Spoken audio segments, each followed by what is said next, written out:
What is up, everybody? This is Silver Spook, and this is the Silver Spook live stream where today we will be talking about uh, everything, everywhere, all at once, which is everywhere all the time, I think, nowadays. If not, highly recommend you check it out before I say anything else. Just go watch the movie. It's one of the better movies of the year, I would say, probably. A lot of people have said it's the best movie they've seen in 5 years. Um, it's hard to say best movie show anything because you've got stiff competition with Our Flag Means Death.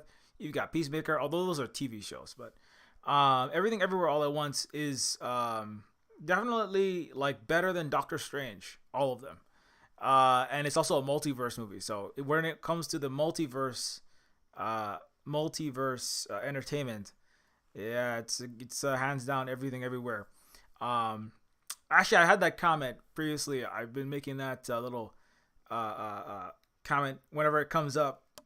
Doctor Strange, which is not a bad movie, but the whole concept of the multiverse and they're going to Asia. I mean, they're in India, but I mean it's basically Asian philosophy and Asian thinking about reality, the cosmos, multiverses, etc. Um, where and also like the whole concept of Doctor Strange's character decentering the self and being open to other people other than your own selfish individualistic career is deeply grounded in indigenous Asian peoples from Asia, specifically philosophy. But the main teacher for Doctor Strange, Stephen Strange, is a white British lady. So Everything Everywhere All at Once is actual Asian people doing their own authentic multiverse, deeply introspective consciousness, existence, philosophical, kind of explorations. So Everything All at Once is just better on all accounts. The end. It's also funnier, I think. Which is, I'm not. And Doctor Strange is pretty funny. Those movies are pretty. They're pretty good. But you know what they are? They're very American. Actually, that's what I will say.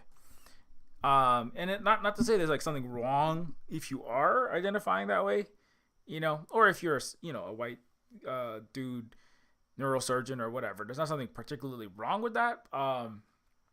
But at the same time, and that's kind of where this topic comes up of living your best non-American life. I don't think I should need this right now. Living your best non-American life. And what do I even mean by that? What does that mean? Living your best non-American life. I'm obviously like referencing living your best life, right? Like go out there and live your best life. It's a cat poster. It's a motivational. It's a motivational, thing you stick on the wall. It's a kind of daily self affirmation, which is fine. Live your best life, right? But it's kind of it's definitely a kind of American, not necessarily American, but it's definitely like a Western pursuit of happiness sort of saying your best life. That's one way to really live your best life, and everyone else will independently aspire to pursue their own life, liberty, and property. I'm sorry, happiness. Their life, liberty, and slaves. Their life, liberty, and abortion-free women that are subsentient servants. Living your best. But it's kind of like pursue your own dreams, your own goals, your own aspirations, your own whatever you view as your personal best life, right? And there's something like inherently, I would argue, Western to that,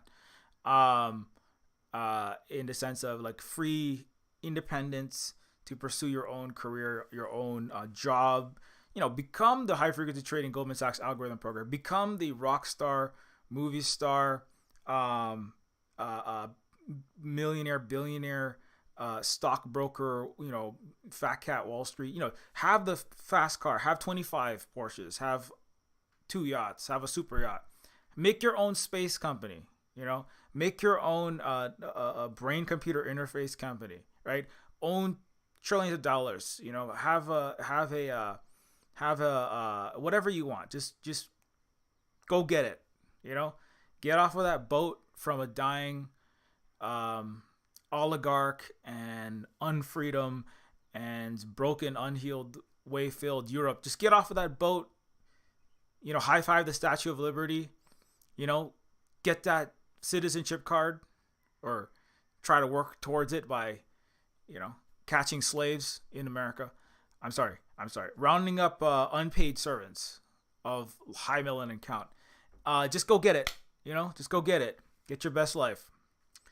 You know, in the U.S. is like, so I was reading a Brain Sweetgrass, and they mentioned it's a book of indigenous wisdom by an indigenous person, but the U.S. it's unique. It's unique, and it is the place of immigrants. It's the place of orphans. You know, it's the place of people who, you know, were harmed and traumatized by the place before them. They came from, a lot of them from Europe, obviously 250 million approximately from Europe, or descended from that. And then you get off, and then you make a better life, right? You couldn't be Lord, you know, you weren't Lord Byron, and you weren't a Dauphin or a Dauphin in Versailles. You were starving with Jean Valjean. You were being asked by the British upper crust, tea sipping snobs to eat your children, as Jonathan Swift elucidated in The Modest Proposal, of the starving Irish, right? Colonized for hundreds of years, and then you could now live your best life colonizing black and indigenous people in America, right? It was a place of leaving your home and living your better life in America. And then what's forgotten is at whose expense, right? And everyone's free to just try their best, and you know, if you didn't do that well, that's, you know, good try. You know, try harder next time. Or like, you know, hey, them's the breaks. We all have equal opportunity, right? That's a very important myth, that there ever is equal opportunity anywhere. We all have equal opportunity. So if you screwed up, you didn't live your best life, right? You should have worked harder. You should have studied harder. You should have got up. You should have went to a better university. Like, well, I got an 8-year degree. I got 2 8-year degrees, and I still can't get a job. I've got $300,000 of student debt chasing me around like a ball and chain. Well, you should have went. Where did you go? University of Washington. You should have went to, you know, Harvard or Princeton. You know, so that's why. You know, well, I couldn't get in there. Well, you should have just been born better. Oh wait, no, can't say that. That's actually the truth. Is the best way to get ahead is just to be born unto richer and more powerful and connected parents. That's the number one. It's actually, America is one of the least socially upwardly mobile places in the world. But that nobody don't tell you that. It's like you're actually more upwardly more mobile in China, which is part of the point under communism. It's under Communist Party and socialism. But the mythology is that you're going to come from that terrible European feudal hellscape. You're going to come from that U.S. bombed, you know, the winners of the U.S. scam come, and then they make war and coups in South and Central America. And then you're going to come from Mexico. You're going to come from Argentina. You're going to come from fleeing the Biden trained death squads in Colombia. And then you're going to come to America, and you make it better. You know, you're going to come from the ravages of colonialism and the Monroe Doctrine in Bolivia or in Venezuela or wherever they're attacking. And then you're going to like come to America, right? You're going to be Gusano in Florida. And then, like the Europeans before them. And you're going to make a better life, you know, enslaving your own people or indentured servanting your own people. Or, you know, temporarily taking advantage of temporarily embarrassed millionaires, which are brainwashed people who believe capitalism is awesome, who are all suffering with no healthcare, housing, human rights, or abortion right now. So the U.S. is about, you know, telling you this. The U.S. is just a motivational poster. America is a lie motivational poster for people who are harmed in their places. It is a place of like an anglerfish shining the bright light, the Statue of Liberty's torch, come to me, come to me, and then it eats everyone that comes in and sucks 99% of their labor value. And especially if you're black, it takes 100%, and it enslaves you. If you're indigenous, well, you just can't exist. As Hananeke Trask, one of our great Hawaiian Kanaka Maoli thinkers and leaders, once said, America is a death country. It gives death to indigenous people. It gives death to indigenous people, and then it lures everyone else in and says, hey, come work on the dead bodies and the land I stole. But indigenous people just have to become extinct. So, because the U.S. is really the major factor in the U.S. is it's the world's largest white settler colony. It is 10 times larger than any other settler colony. Canada is the next closest. Australia, a white country that just committed genocide and replaced all the people there with white people. It's Canada, Australia, New Zealand is 4 million. Canada is like 35 million, 37 million. U.S. is 330 million. The closest white country, Germany, is not even close. It's like U.S. is 5 times bigger than any other European entity, which is why the U.S. is destroying its own parent. And so, but that's what, but it's about this toxic false lie, this positivity of you're gonna come here and you're gonna live your best American life. It's gonna be much better than what it was in Africa. Those black kids. That's why you have to have all these puff pieces in between all the news about Russia having to pay $100 million. The U.S. has $36 trillion to pay back that it doesn't have. So it's between all of these stories about how the brave Ukrainians are using all of $52 billion worth of broken Stinger missiles and javelins to beat the Russians back, they're not. They're completely failing, and Russia has $52 billion worth of Stingers, missiles, and other Sun microsystems and Lockheed, overpriced weaponry. That's what's happening. But in between those stories, they got to put, oh, look at this black kid who invented a cure for cancer while being homeless in a wheelchair in Manhattan, right? And because that's that disabled black child living his best life. If he was in Africa, look how much more starving he would be. Like, that's what the point of National Geographic is, to make it like that's bad in there in Africa. The point of all of the movies about Red Dawn, right? Hollywood garbage is like, oh, look over there in North Korea and in China and Vietnam. Oh, it's so sad and bad there. But now you're here. It's better for you. That's why you're happy. That's why whether you're white in America or you're Asian, Chinese, Vietnamese in America, look at how less authoritarian it is. Look at how much less hungry you are, right? When movies about Russia, Stranger Things season 4 is basically Russia bad.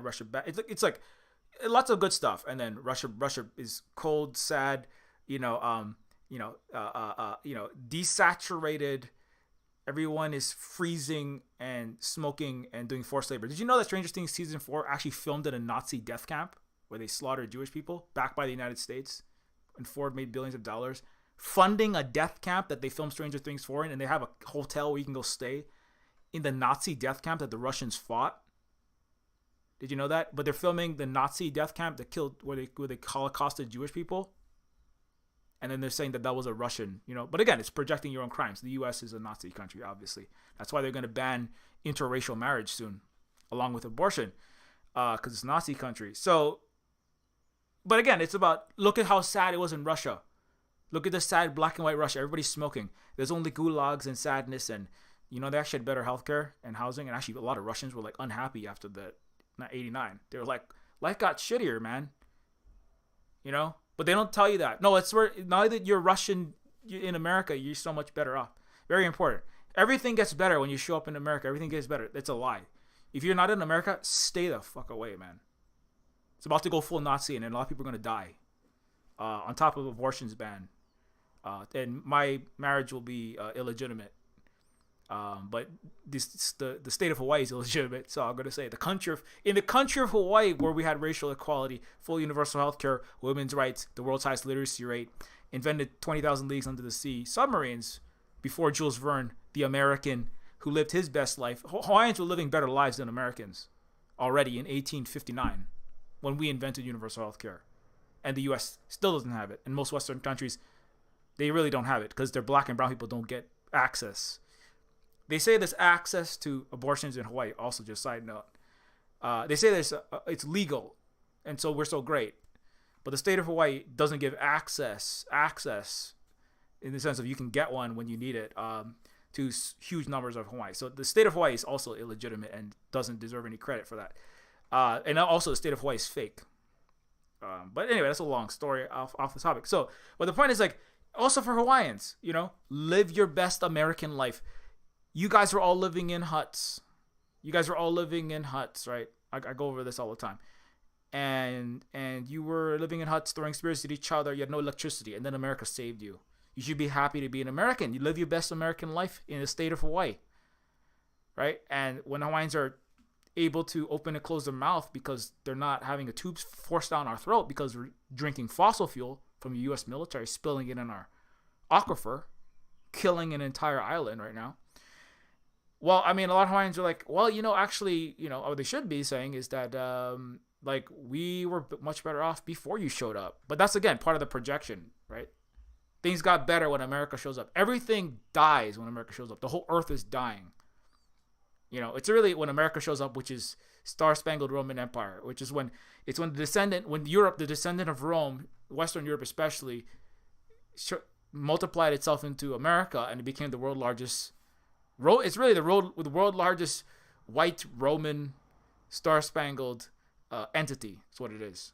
And so when America shows up, it has mastered the art of lying, cheating, stealing, and killing, and that is the direct words of the CIA director, the actual rulers of the United States. That's what they do. They mastered that art better than British, better than the Germans, better than the French. And so the U.S., and they also have more people. So the U.S. runs Europe now. And that's why it's the U.S.-led NATO coalition trying to get New Zealand into it.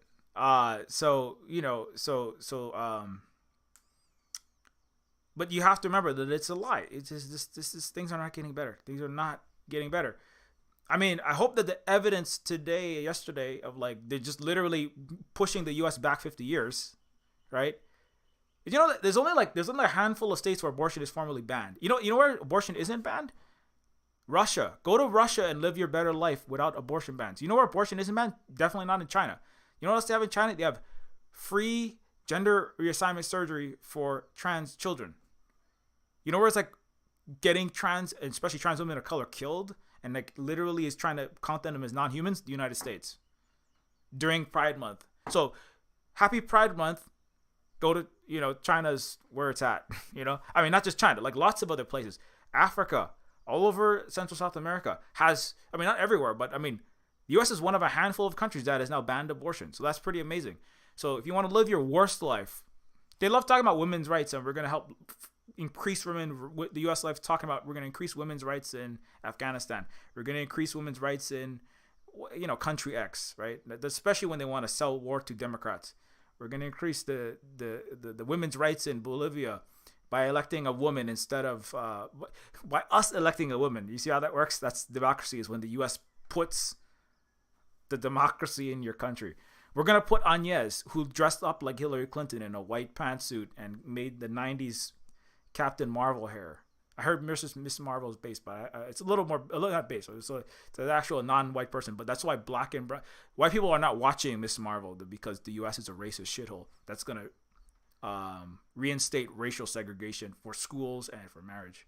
So, but actually, no, I'll be happy. I'm not going to be happy. I shouldn't say happy. I will be, I will be not surprised, and good for the U.S. if it puts racial segregation back, because then more people will be like, well, I'm not going to be in the U.S. anymore, and the U.S.'s legitimacy across the world will go down. So U.S., go ahead and reinstate racial segregation, reinstate slavery, and then how are you going to get anyone to sign up for, how are you going to get all the black people and brown people who fight in your military and operate your drones and all of your A2 ADIZ and your swarming missile, naval fired ICBMs? How are you going to get all the black and brown people who actually, a lot of them operate the missiles? Hawaiians too many. But how are Hawaiians going to sign up when the gay interracial Hawaiian marriages are all annulled and they don't count as humans?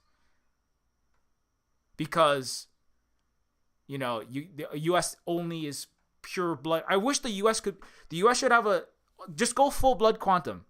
unless you have like certified 100% Queen of England slash Swedish, Swedish royalty blood. You have to have like pure royal blood, like Anglo-Saxon Teutonic blood, and you have to show like a 300-year, triplicate verified 100% Anglo-Teutonic blood. You know what I'm saying? Like Nordic Anglo-Teutonic blood.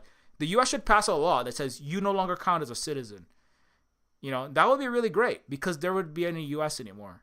And then just go through everyone and verify everyone's blood, just like he did with IBM and just like Ford did when he killed all the Jewish people in to make money in Nazi Germany, and just like the U.S. did in the 1870s, Chinese Exclusion Act. The U.S. should just go full U.S., just go full racist, and then it will die faster.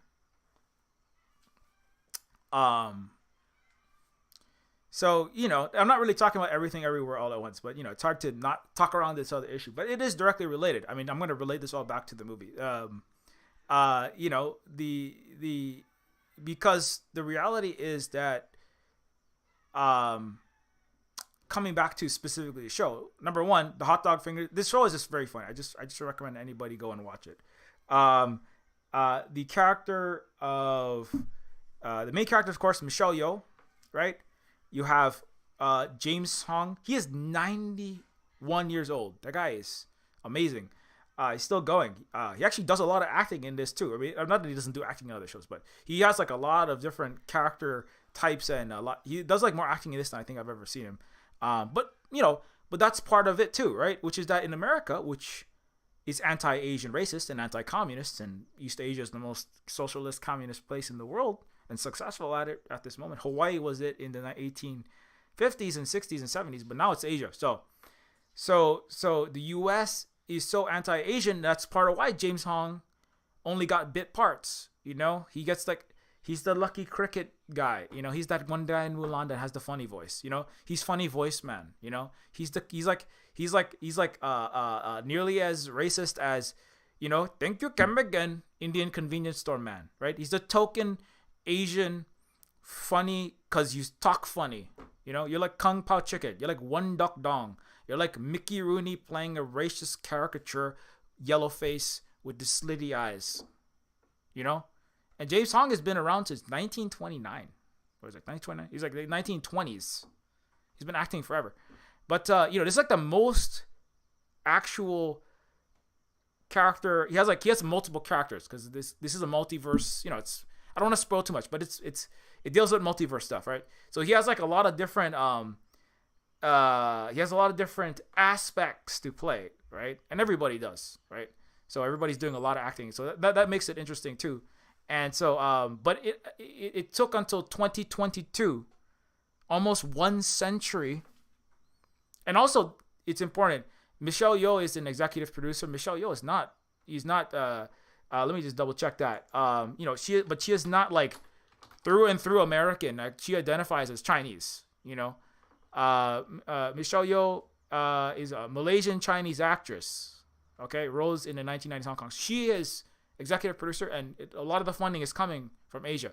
So this is Jamie Lee Curtis is in it. Jamie Lee Curtis also does an amazing job, and it's in the United States. A lot of it, not all of it. Some of it's in China. But it's an international film, right? Makes sense. I mean, the two biggest markets is China and the U.S. is China and the rest of the world are two very big markets, and so it makes sense that you would have a crossover. But it's not an American film, and I don't think it's a surprise that it took a century to get a movie that is seen in mainstream U.S. theaters, because this was launched big in the U.S. It wasn't just like some random. Get it on VHS at Quentin Tarantino's, Chinatown, DVD, the Chinatown video store. Like we had those I'm from Chinatown. It's real. I'm from Hawaii's Chinatown. So Kalihi, Palama, that whole region. That's what that is. And so we had access to all kind of, Kikaida. My dad was raised on Kikaida and Zatoichi. And the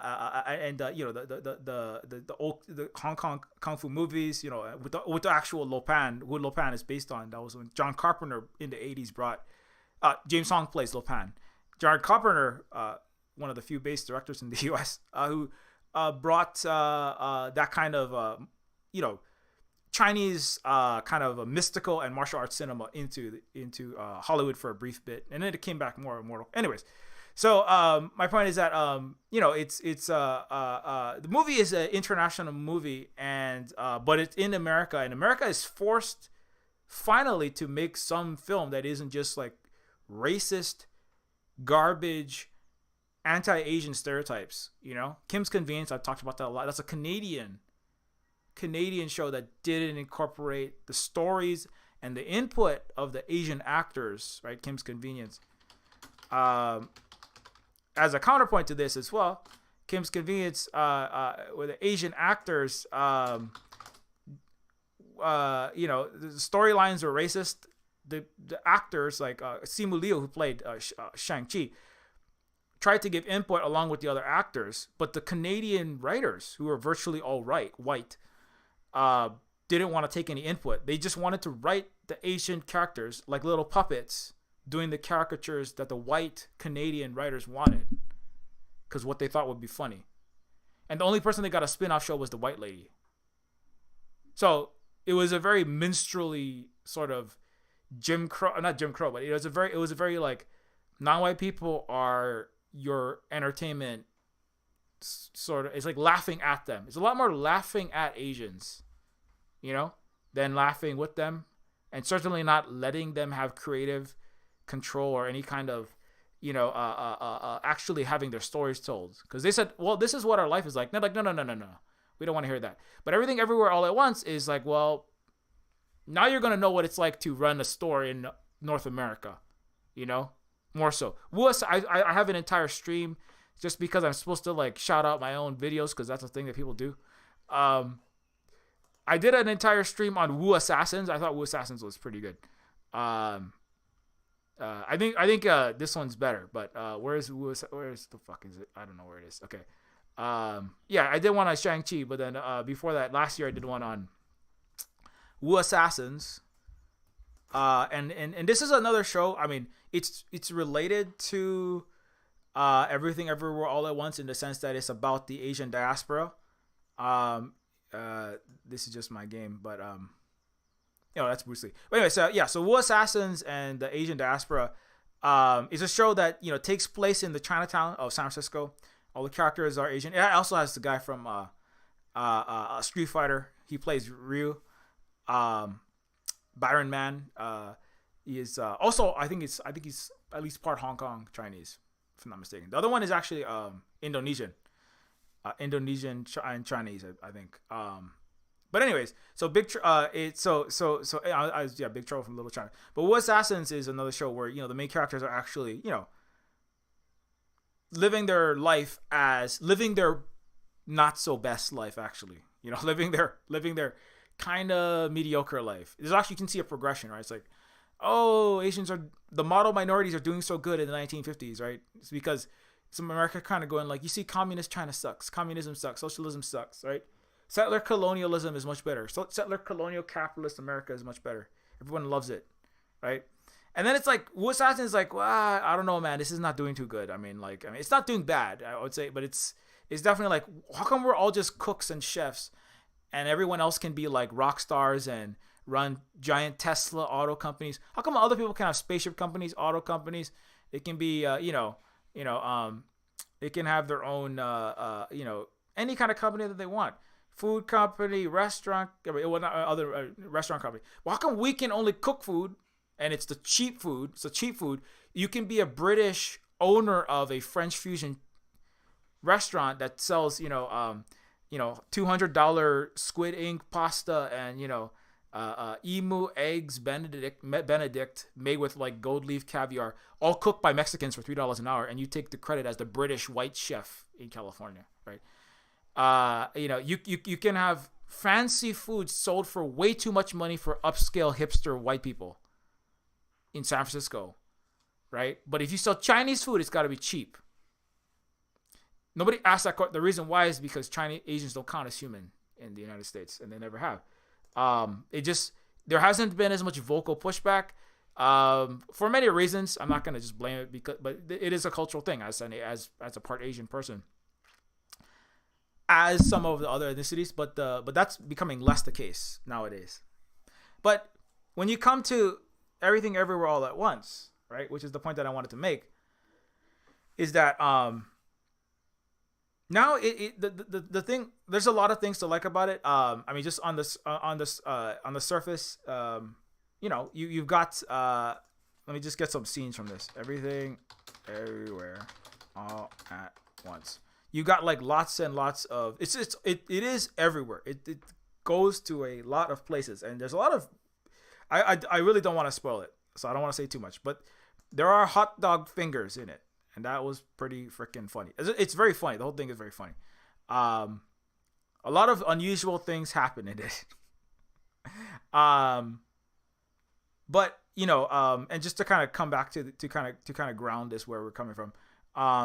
It does center around a family of Asian. I'm trying to get there. Everywhere all at once in the laundromat. So it is a family of Asians, right? And they own a laundromat. Trying to get that. Where's the laundromat? I cannot find the scene. Multiversal laundromat. Was that actually was that a sign? I don't even know. I don't think I saw that. But anyways, so they are a family of Asians that own a laundromat. Damn it. Come on, I'm not getting any images now. Okay. There we go. Okay.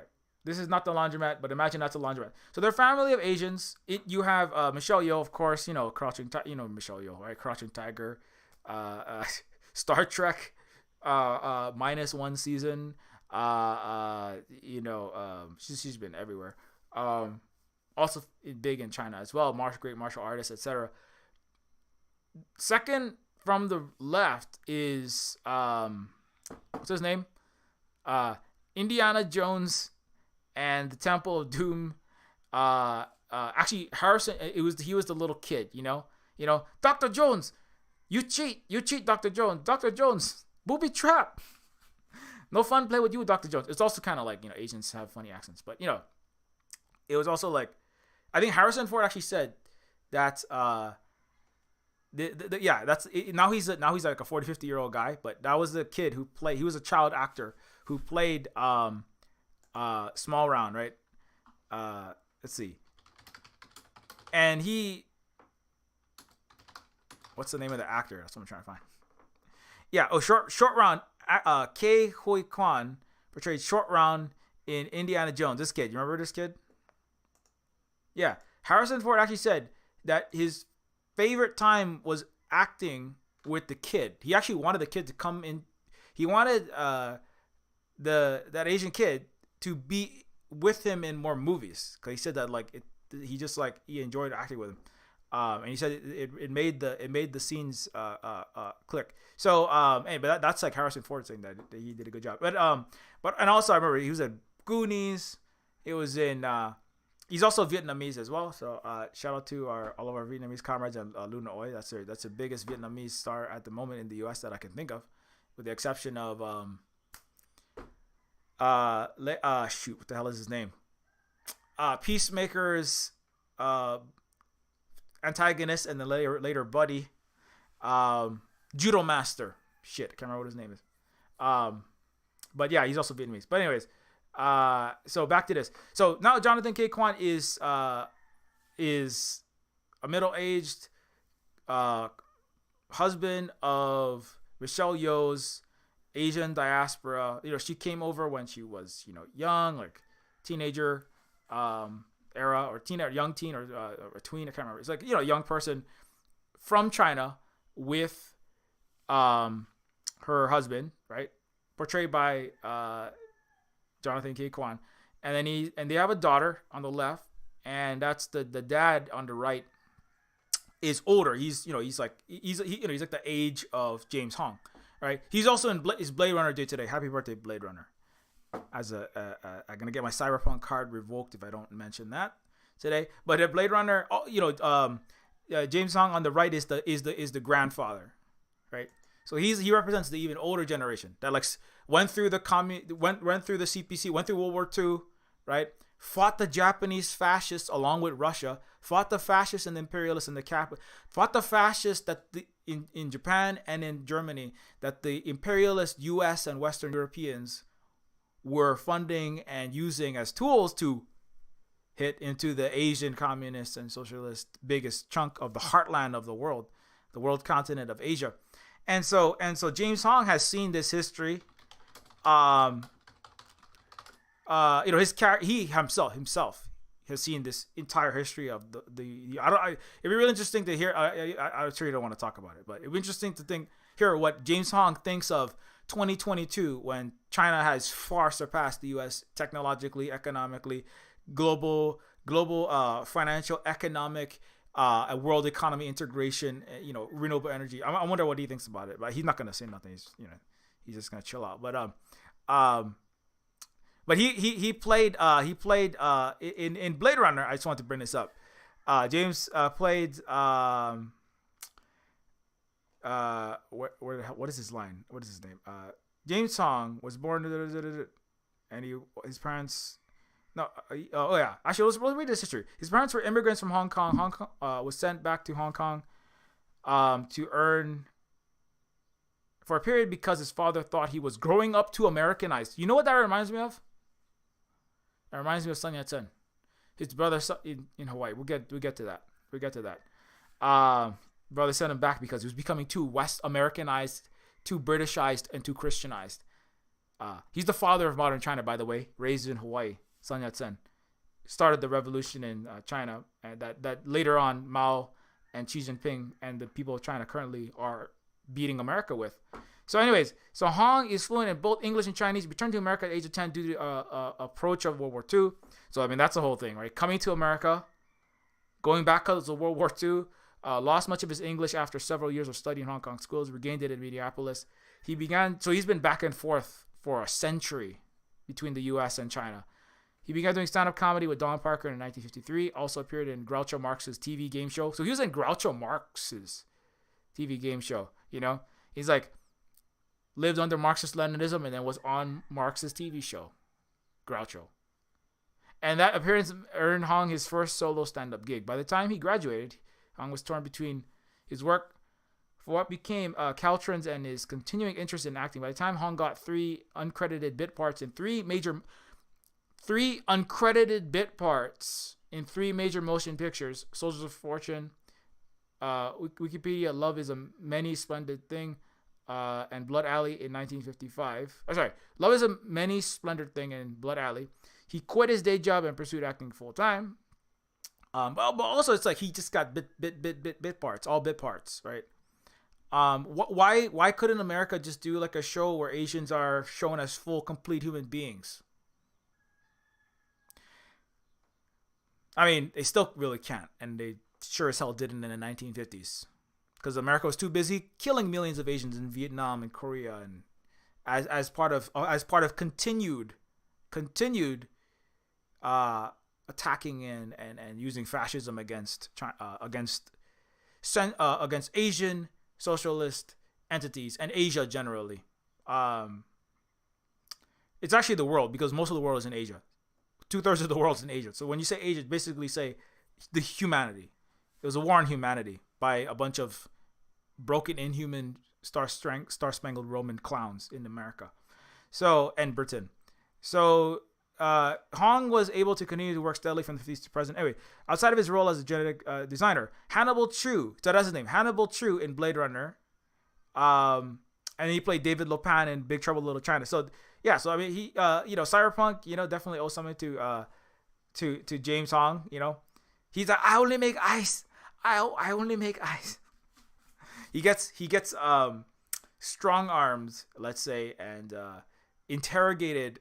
He gets enhanced interrogated by Roy Batty, by being threatened to have his face, frozen to negative 265 degrees Celsius by Roy Batty, played by Rutger Hauer in Blade Runner. Right? He designs the eyes for Roy, and obviously, there's something there though. Even in Blade Runner, the Chinese in the Chinatown because there's a lot of yellow peril, 80s neoliberal, Nakatomi Plaza yellow peril going on.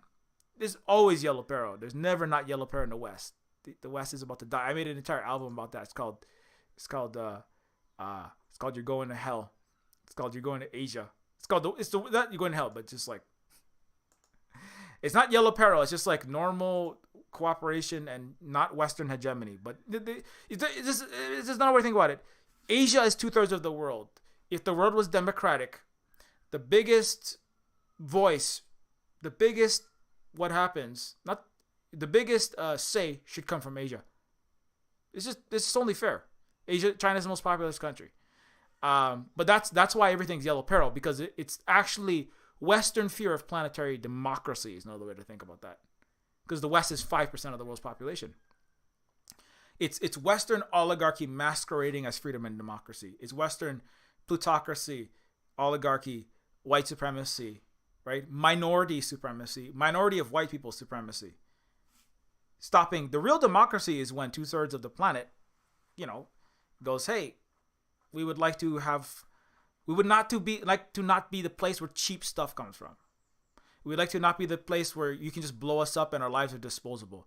You can't say stuff like, we can kill 1,000 Muslims for every American, and then that's fair. That's what they say about Iraq.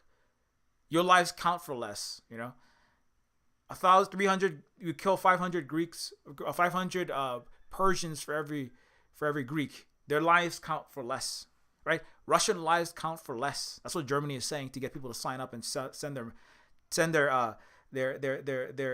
tax deductible write-off or their $25 to some blue and yellow fucking flag and send some German missiles into Ukraine. Their lives, they don't deserve life because they're hordes. They're just dark hordes. They're dark Russian hordes, dark Chinese hordes. Just like they're legions of just black King Kongs. So I don't know. They're not really human. They're just coming out of Africa. They're coming out of Asia. Coming out of these woods. These savage Indians are just coming out of everywhere. And we only have 5% of the world's population in Europe, and we're the great people who don't know how to cook. That's about it. So, and we're good at lying, cheating, stealing, and killing. Why is Hannibal True's Asian biological machine or replicant android designing parts the cheap part? He's like, oh, I don't do anything good. I only do the cheap stuff. It's like cheap food, right? Cheap Chinese knockoff of even in William Gibson, cheap Chinese knockoff of a Japanese replication of a great American, cybernetic, right? Why is all the Chinese doing all the cheap stuff? It's not that because the stuff they're doing is cheap. It's because the U.S. wants to benefit from hyper-exploited Chinese labor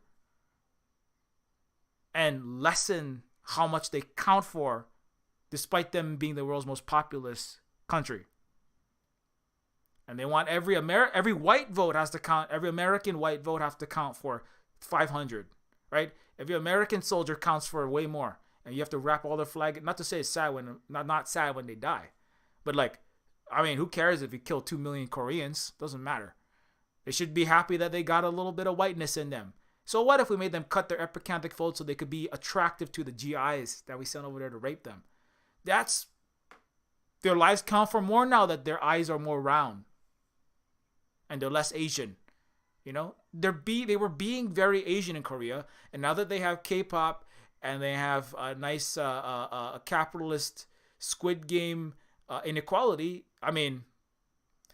freedom to live their best South Korean life, they should be happy because now their lives count for more because their skin is paler and their food sucks more than North Korea and it's more expensive.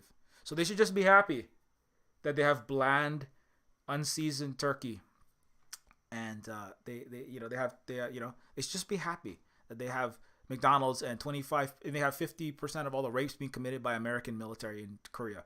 They should just enjoy that because at least they get some of that white, they get some white sex, and that's better than whatever sex they have because American white sex counts for more, just like everything else. And rape is a privilege when you get raped by a white man. That's the attitude. You should be. Of course, we're just going over there and taking all the. But nobody stops to ask the question. Like, do anybody there like ask for that? Did anybody ask to get their country cut in half? You know, did anybody ask? You go watch Squid Games and nobody gets the fucking point of it. The Squid Games is actually about the U.S. and imperial occupation of Korea. When you actually ask Koreans, not even the diasporans, I'm like, when I talk to them, like the Squid Games is like about genocide backed by U.S. supported fascist imperial massacring regimes in South Korea. It's about South Korean atrocities, not North Korea. But everybody just assumes it's about how North Korea bad in the West. All of Korea was it was a proxy war, like Ukraine is a proxy war to attack the bigger enemy of the United States, which is Russia and China. So Korea was about attacking China. Vietnam was about attacking China. Also about attacking those places and the spread of the communism and the socialism and just their ways, and also but literally as a way to like, it's because if we start directly having a military confrontation between the U.S. and China, it's nuclear and then it's over. But we can do proxy all day long, right? So Okinawa, Korea, Vietnam, these are all just sacrificial lambs. These are like the bloody they're like bloody limbs that are just being beaten against China. So, that how do you, again, I'm kind of off my topic now. How do you live your best, so it's like, okay, well, life was worse under siege when you were doing sanctions and these wars, and I fled this war. But, just like in Central South America, life got worse because there was colonialism and there's imperial loans and then there's bloody... Who put the bloody dictatorships that you're fleeing from in power? Who put the wars that you're fleeing from in Asia? Who put the inequality into the places that people are fleeing from, right? And that's the question that America doesn't want anyone to ask, right? The reality is everyone would have been living better life if there was no United States, period. The end. Everyone. Even Americans would be living a better life because indigenous people would have been land backing and there would be an inhabitable planet rather than 50% of America on fire, and the world on the brink of collapse. There would the entire Earth would have been better off if there was no Europe, period, actually. But, because then there wouldn't be America. But not because there's something wrong with the French language per se, or just the people, the water in Britain. It's just like the way of existing and the lying, cheating, stealing, or killing and projection that they just got really good at breaks everything. And so then, the best life is a life that had no Euro anything. The best life was a world. It was the multiverse in which there is no United States. There's the Federation of Anishinaabe, Iroquois, Blackfoot, and other people win-win cooperating across North Turtle Island. That's the best life, But that's not the multiverse, because part of it of everything ever all at once is there's a lot of options for people to choose from. But that's not the world that we're in. We're in the bad. People say like, oh, this is the bad continuum. The bad continuum is where anyone speaks any English in Turtle Island. You're already in the bad one. It's like, oh, the better continuum is the one where the United States leads in green development and the military industrial complex is reined in a little bit, and the better continuum is the one where we all Bernie Sanders gets the affordable affordable health care going, and the landlords they get reined in, and the billionaires they get taxed. That's not the good timeline. That's the slightly less atrocious hellscape timeline. The good timeline is the one where there's no 500 years of settler colonialism, capitalism. There's no United States. There's no Canada. There's no New Zealand. There's no Australia. It's Aotearoa, and the indigenous people of Australia still speak their language. And then maybe there's one where people speak Mandarin because, people in China had a federation language, a trade language. The Turtle Island indigenous people had a trade language. It was a sign language, right? But they didn't ban the other languages. That's why there's 56 ethnic minorities who speak their own languages. And in fact, they're encouraged, like the Uyghurs, encouraged and funded concretely with language schools for Uyghurs to speak their languages, right? So there is a better continuum where Turtle Island speaks Mandarin. There is a better continuum where Aotearoa and the indigenous people of Australia practice Turtle Island hand sign because they also have their native tongue. Everyone in the world is bilingual. They have a international and interstellar, trade, the Federation language, right? They have the Silk Road language. They have like the Cahokia. Cahokia was a great city where lots of different nations in Turtle Island came across the continents to trade. And then there's the trade languages for win-win cooperation, and then there's a livable planet also, and then there's your local family's language, right? Of whichever one it is, and nobody you can and you might some people might leave and you get married into another tribe, so go from Algonquin and you marry a Blackfoot, and so now you live in the Blackfoot region, and then your children maybe you speak some of both, right? Whichever, right? But you don't stop people from speaking that local native indigenous language, but you also have a trade language. But when the United States shows up, the difference is the US makes sure you are monocultural. You have you're monolingual. I mean, yeah, they talk about two languages, but it's just really like you're learning Japanese in high school, and you learn Spanish or French just to put it on your transcript to try to make your 1600 SAT and your robotics competition and your your ACE, your choir group, and pad out your curriculum vitae so you can get into Harvard. That's the only reason why people learn languages in the US. It's the second language it's all colonizer languages too, right? Japanese, Spanish, two other conquistador and US backed fascist, global central bank, world currency and financial system rigging entities. Spain, the EU generally, and Japan. You don't learn the rest, right? You learn other empires' languages. You don't learn your native language. In fact, it's illegal. In Hawaii, it was illegal to speak Hawaiian until 1986. Japan also banned Okinawans from speaking their own language, indigenous people there. Native peoples had their language and culture, had the hair chopped. I go over this all the time, right? But so the best life in the United States of everyone in the world is the one where everyone speaks some trade language, and then like China, like Turtle Island, and like a lot of African, I don't have all the receipts on that, but they definitely didn't practice the kind of genocide, right? Even in South America, there were some aspects, there were some colonial-ish things that happened in some regions, but nothing even close to the scale of what happened when the Spanish, the French, the British came over. And wiped everyone out and made them killed the Indian to save the man. That's a nice way to say commit genocide, right? And mass direct murder genocide, cultural genocide, language genocide. So the best life for all of the earth is the one where people are all bilingual, and not just any kind of bilingual, like bilingual in the sense that they have their native, their local language, culture, and then they have, the thing that they are, interacting with the rest of the world with. And it was like that in many places. It actually, in the majority of the world, that's the way that it was. And then colonizers, made the same way they made monocrop, right? When they desecrated and destroyed indigenous people and ripped the children from the parents, and they did all these terrible things. And they took the beanstalk and the squash and the corn that were growing in regenerative land sustaining for millennia,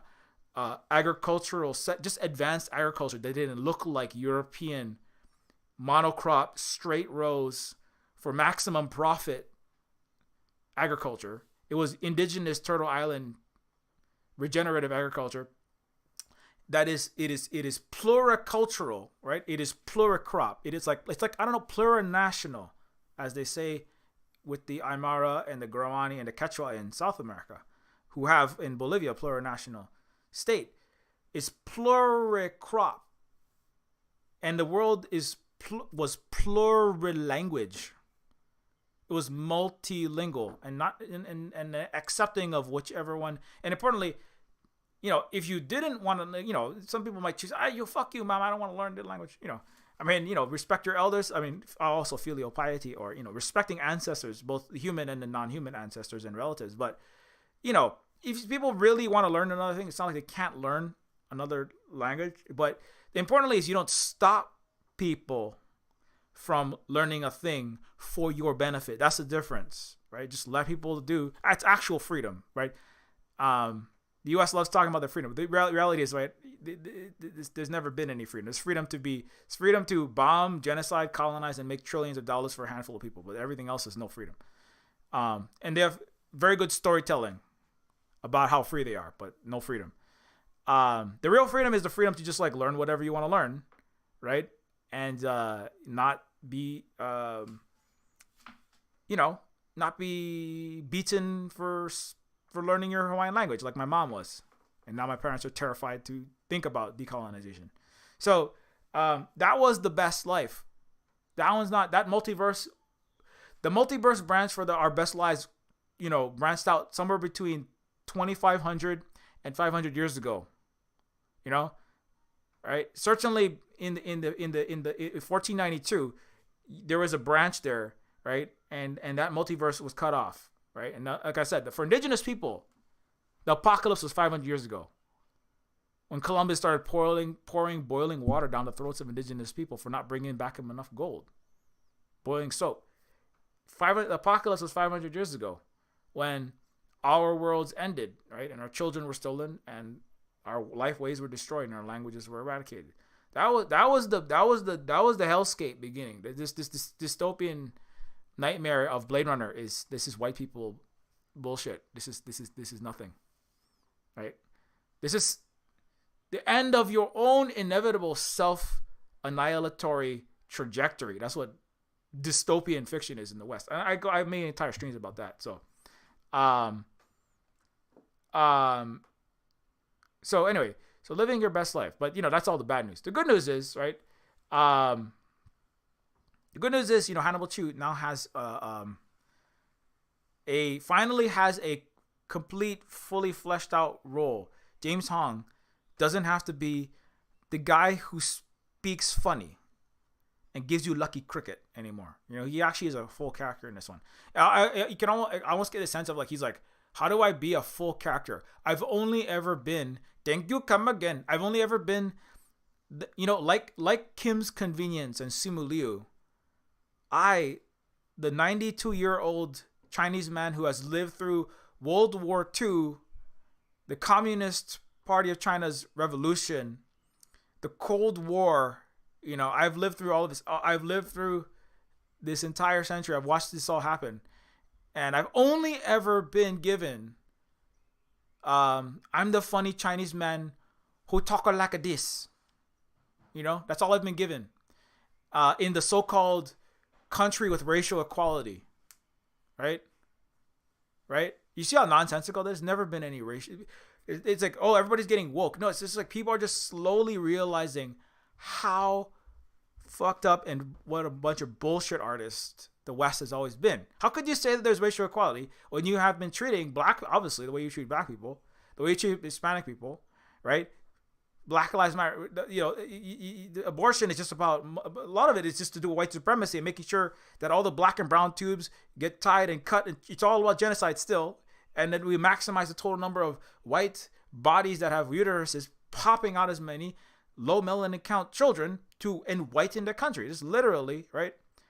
How can you talk about racial equality? How can you talk about you're better than the Soviet Union, you're better than these other places that actually they're not perfect, but they're like doing much better in those statistics. The U.S. only beat the Soviet Union, I would argue, by being better bullshit artists, and the other errors that they made. And they didn't beat China. They just China's kicking their ass right now. But they were better at bullshit. They're masters of marketing and propaganda for a couple centuries, and they made bigger guns, and they were more willing to use their weapons that they stole from China. The black powder was invented in China. But, again, if you're James Hong, you're like, what? I mean, I don't know. If I will now speak for James Hong because I don't know. He's not going to say nothing, but I'm going to say like, why the fuck did I spend a century getting these racist bit parts? And then the only show I get to play like a full, complete human character. Because guess what? Did you know this? Asians are humans. They're not like toys. People like started to figure that out. Maybe black people are humans somewhere in the, I don't know. Some people still don't know that, But it's like you can't like get away with just treating black people however you want. Otherwise, the whole fucking country might burn down. And then Biden has to come out and go, everybody, please be civil, please chill out. Just politely protest, very politely, very nicely, and very peacefully, and get a government a permit to do your protest, please, right? And you have to say shit like that because shit happens. You kneel on too many black necks and you shoot too many people 22 times in the back while being black for the crime of being black. Shit happens, But not because, and that's important. It's not because the U.S. gives a fuck about black people. It's just they're worried that, oh no, Target and Walmart might lose some business and they get some of the windows broken, and some of the Captain America and Buzz Lightyear toys might get stolen, and we might look bad. Not because we care, but we might look bad. We might have a January, we might have a Black Lives Matter, and it makes Democrats look bad because it makes us look like we don't care about black people, which we don't. There's never been any racial equality. There's never been any racial anything in the United States. This is a shitscape. It's the abortion is about making sure that more white babies get popped out, and all the non-white babies' tubes get tied, because white America, which is America is the non-white people don't count as human, right? Just like James Hong. And so this it's like what anyway. So what? Why the fuck is it 2022 and I get to play a complete human character, not just some model minority or token Asian, Kung Pao chicken thrower, right? Why does it take till 22 for that to happen, right? And also, technically it's not, because it's a largely Chinese executive produced show. It's not even an American show. The reality is the United States will never tell the truth about anything, but it certainly will never tell the truth about the Asian experience. And it will never tell the truth about the black or the brown experience, not really. But definitely not the Asian one. That's the most dangerous. According to the U.S. DOD and the Pentagon, our number one enemy is China. Because if they were to tell the truth about China, the U.S. would instantly lose. And everyone would be like, fuck this, man. The United States is a failure. Let's go back to having a federation of Anishinaabe and the Giramta and the Wet'suwet'en. And it's Canada. Also, Canada is part of the British Empire, and that's America's mommy. Oh my God, disgusting. And they'd be like, fuck Canada. So the U.S. will never tell the truth about Asians. You have to listen to Native Hawaiians like me. Or other Asians who don't count as human in America. Remember? So, neither do women. Women don't count. Women, you have to listen to women as well, because women don't count as humans either. And that's why white dudes like, white inside dudes like Clarence Thomas can decide what every body that has a uterus can and can't do.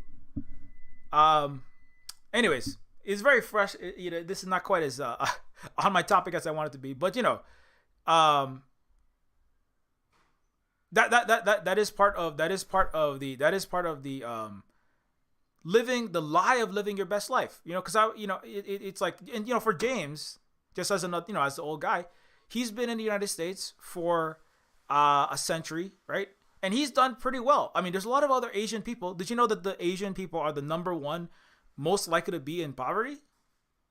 Did you not know they're all model minorities? No, I mean, I have to be extra vocal because, for cultural reasons, we're usually not. But Asian people are in the cities where most of all the Asians live, like New York City, Los Angeles. They are the most likely to be in poverty of all demographics, including black, including brown, including indigenous in like the cities, in the Chinatowns where most of them are. I'm from Chinatown. I can tell you that's where most of the poverty is. They just don't make a fuss about it. If you're elderly Asian, the ones that are getting killed and knocked over in the streets in Chinatown and getting stabbed and slashed in the face all the time, and nobody writes about it anymore, it's just happening every day, all fucking day. Those people are the poorest people in the United States. Statistically. They're just sitting there. Okay, you're going to make the joke about how I'm a one dog dong, or you're going to make Mr. Egg Foo Young. Mr. Egg Foo Young. And then they knock me over. They just don't say shit. Elderly Asians are the most likely to be in poverty. So, I mean, James not going to say that, but I'm going to say that for all the other ones that are, getting killed every day. And then nothing. Getting stabbed in the Chinese restaurant, just like in New York City. Getting stabbed in the restaurant to death and then Nobody goes to jail. I mean, it's like, it's not. It doesn't make the black murder worse. It's not like a oppression. It's not like a which one who is number one world ranked most oppressed by the United States. It's all terrible. When Ahmaud Arbery gets shot, by two white racist assholes, when Derek Chauvin is kneeling on camera, fucking on a black neck. This is all disgusting and horrific. The level of blowback, and it's good that there should be fucking blowback. 31 million people fucking almost completely unraveling the United States is much, and that is kind of like, well, there should be more blowback when an Asian life gets taken by some race or 6 of them in a massage parlors, like some white guy, and the cop goes, oh, he had to blow off some steam, killing 6 Asian women, right? Or they get killed, or the thing is, every single day they're getting killed. There are mass killings of Asians. There's actually more of them when you look at it, but nobody looks at it. But their life should count for more. There should be more repercussions. When an Asian life gets taken. But that I can't say who and what shouldn't do what.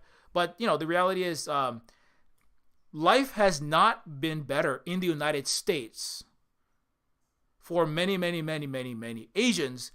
And certainly not now has life been better, and certainly not the best of all possible universes, right? It is not the best of all possible worlds for an Asian person and a Chinese person born in 1980 to come to America. Ask Carl Jha what he thinks about that. Oh my God, what the fuck was I thinking coming to America? Oh my God, I should have stayed in China. I could have run a Silk and Steel podcast, and then I could have been like living and cooking, eating my food, and not being attacked, and having racist attacks in fucking Chicago, and having people spit on me, and being treated like a subhuman, and going, oh, you're the guy who talk funny. I could have just stayed in China. It would have been a lot better. It is not the best life in the United States. I mean, for everyone. With the exception of Elon Musk. Anyway, this, but to me, that's not the show is mostly comedy, right? The show is mostly funny, but a big part of it coming back, I'm like way the fuck off my topic, but that's this, there's so much stuff going down. How can we not talk about the other stuff? But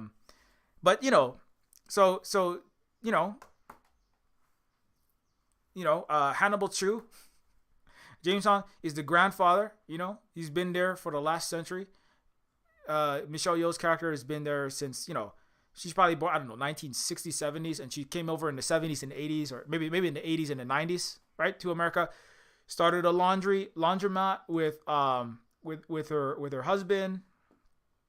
Trying to get the goddamn laundromat. I can only find pictures of the. It's just called Coin Laundry, that's why.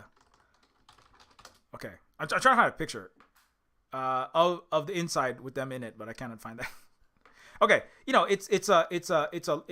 so she and her husband start it's a laundromat, right? And this is just a random laundromat. And so they're working at the laundromat. They've been working there for a long time. It's been like decades, right? They have a daughter. The daughter is played by this actress on the left there. And they have fallen on hard times. Well, I should say fallen on hard times. It's been hard times in the United States.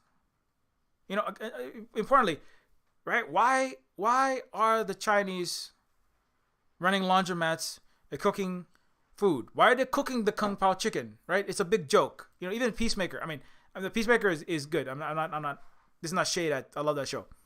But the racist guy he's saying, Peacemaker's daddy, he says, there's an Asian investigator, right? Shows up, and then he's like, oh, you make good, you're better than them waps because you make better noodles. Your egg foo, he calls the Asian lady egg foo young, some kind of racist, just like the food, right? But why are Asian, hey, Kung Pao chicken, get over here and give me a back massage. Why are the Asians, right? Did anybody ask, like, why are they always cooking the food? Most Americans have no fucking clue. Kind of like how most Americans have no fucking clue Hawaii was a much more advanced country, technologically, economically, and universal healthcare and racial equality wise, right?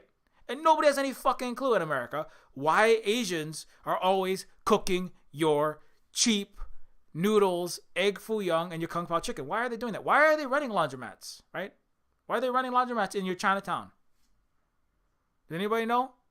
The reason why is because the United States literally banned people of Asian ethnicity, Chinese specifically, from any other business except women's work, which is both, again, right? Women don't count as humans. Care work doesn't count as care work as work. It's like America will never respect care work. America is a man country. It's a white man's country. The United States is a failure, obviously. But, it was under the Chinese Exclusion, not the Chinese Exclusion Act. That was banning them from entering the entire country that America did. That's how afraid they were of yellow peril, of Asians.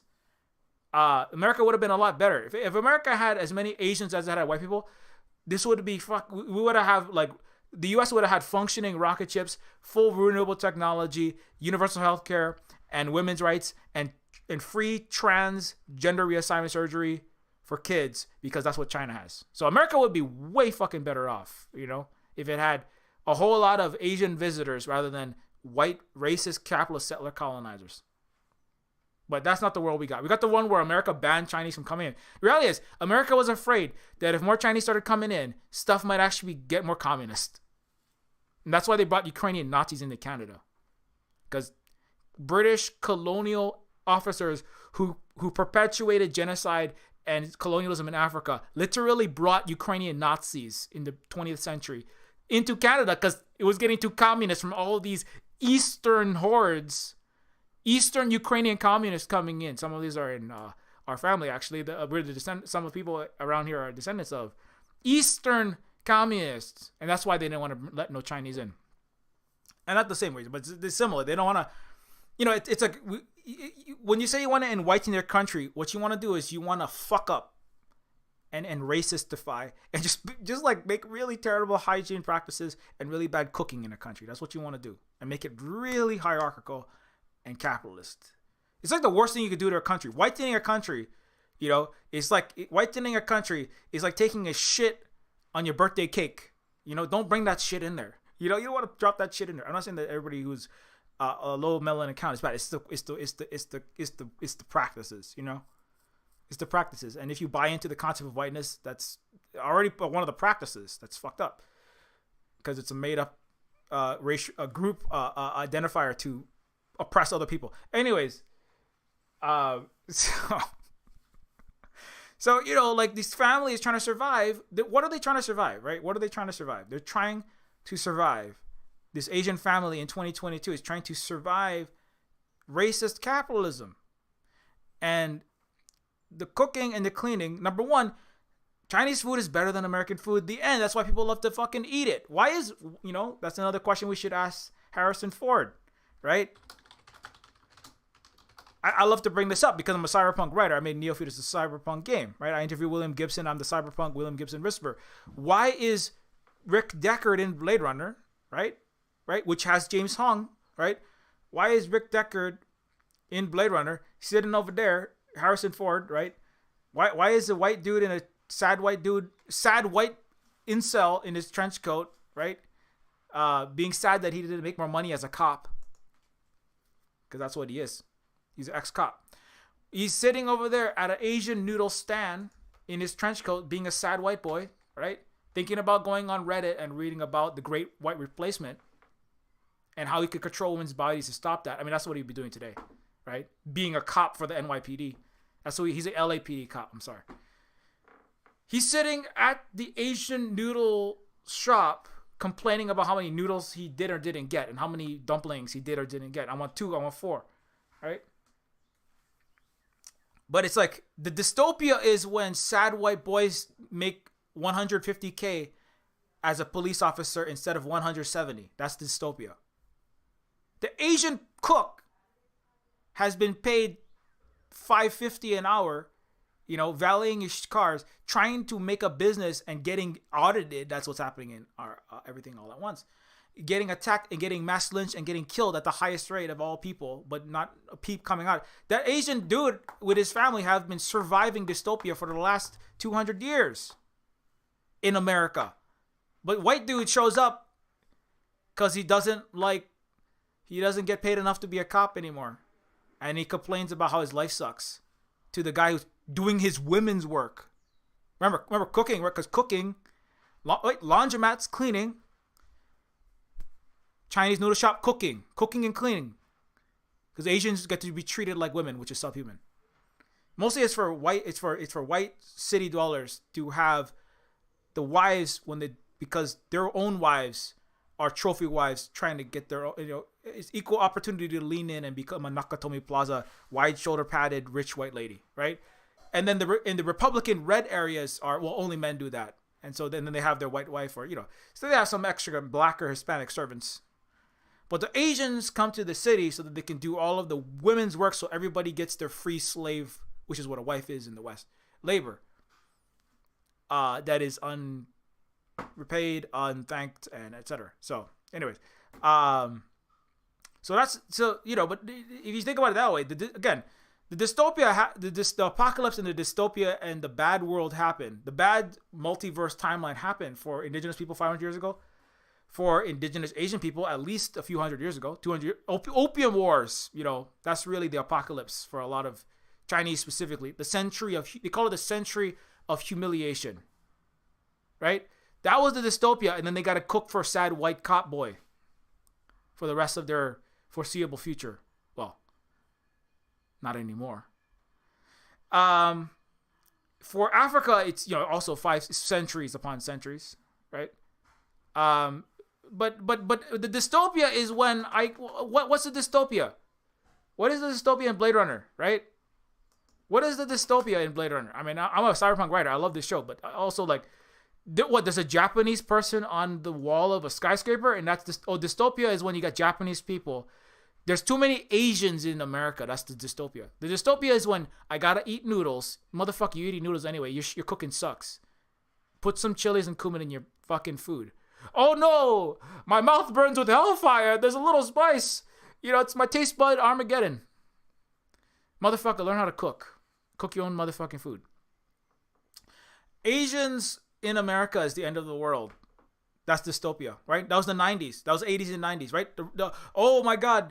The Japanese are going to overtake America. We have to go and take all the Toshiba executives and threaten them and destroy and economically sanction into oblivion the Japanese economy till they have a lost generation. And replace them with Korea.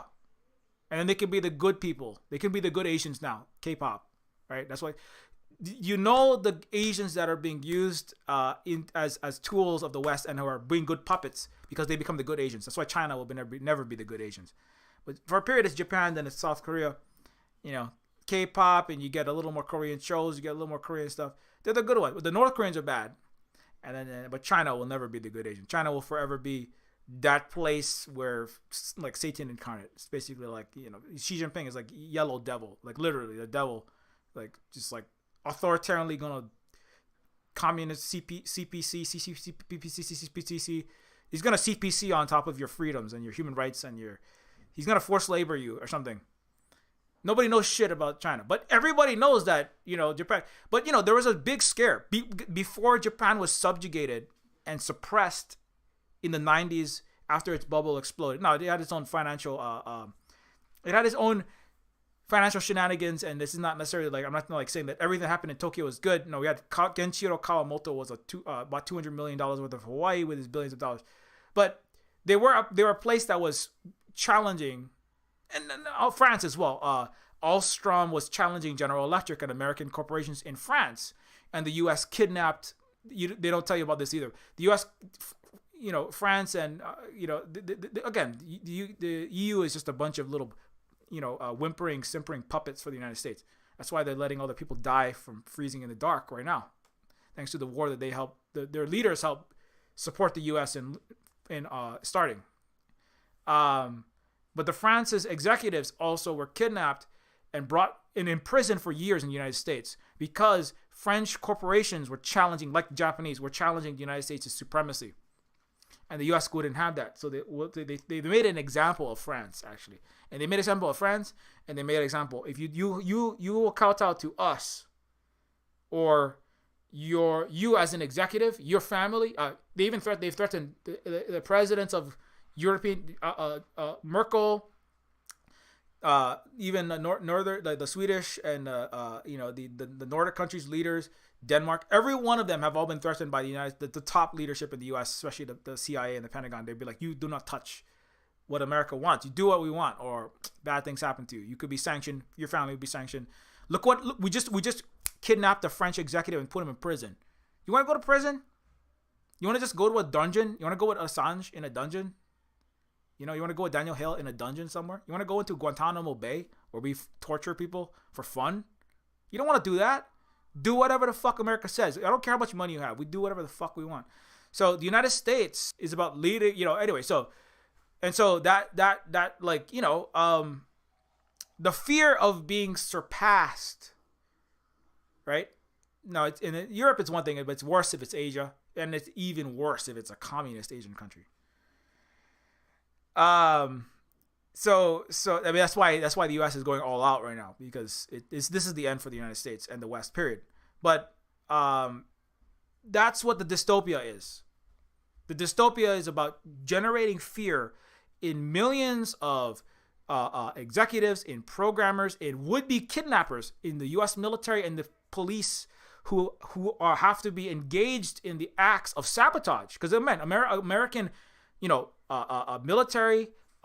Executives, business people, programmers, systems analysts, writers have to engage in Cold War, have to engage in this counter rivalry, have to engage in piloting the drones in Afghanistan. So America has to pump this shit out, right?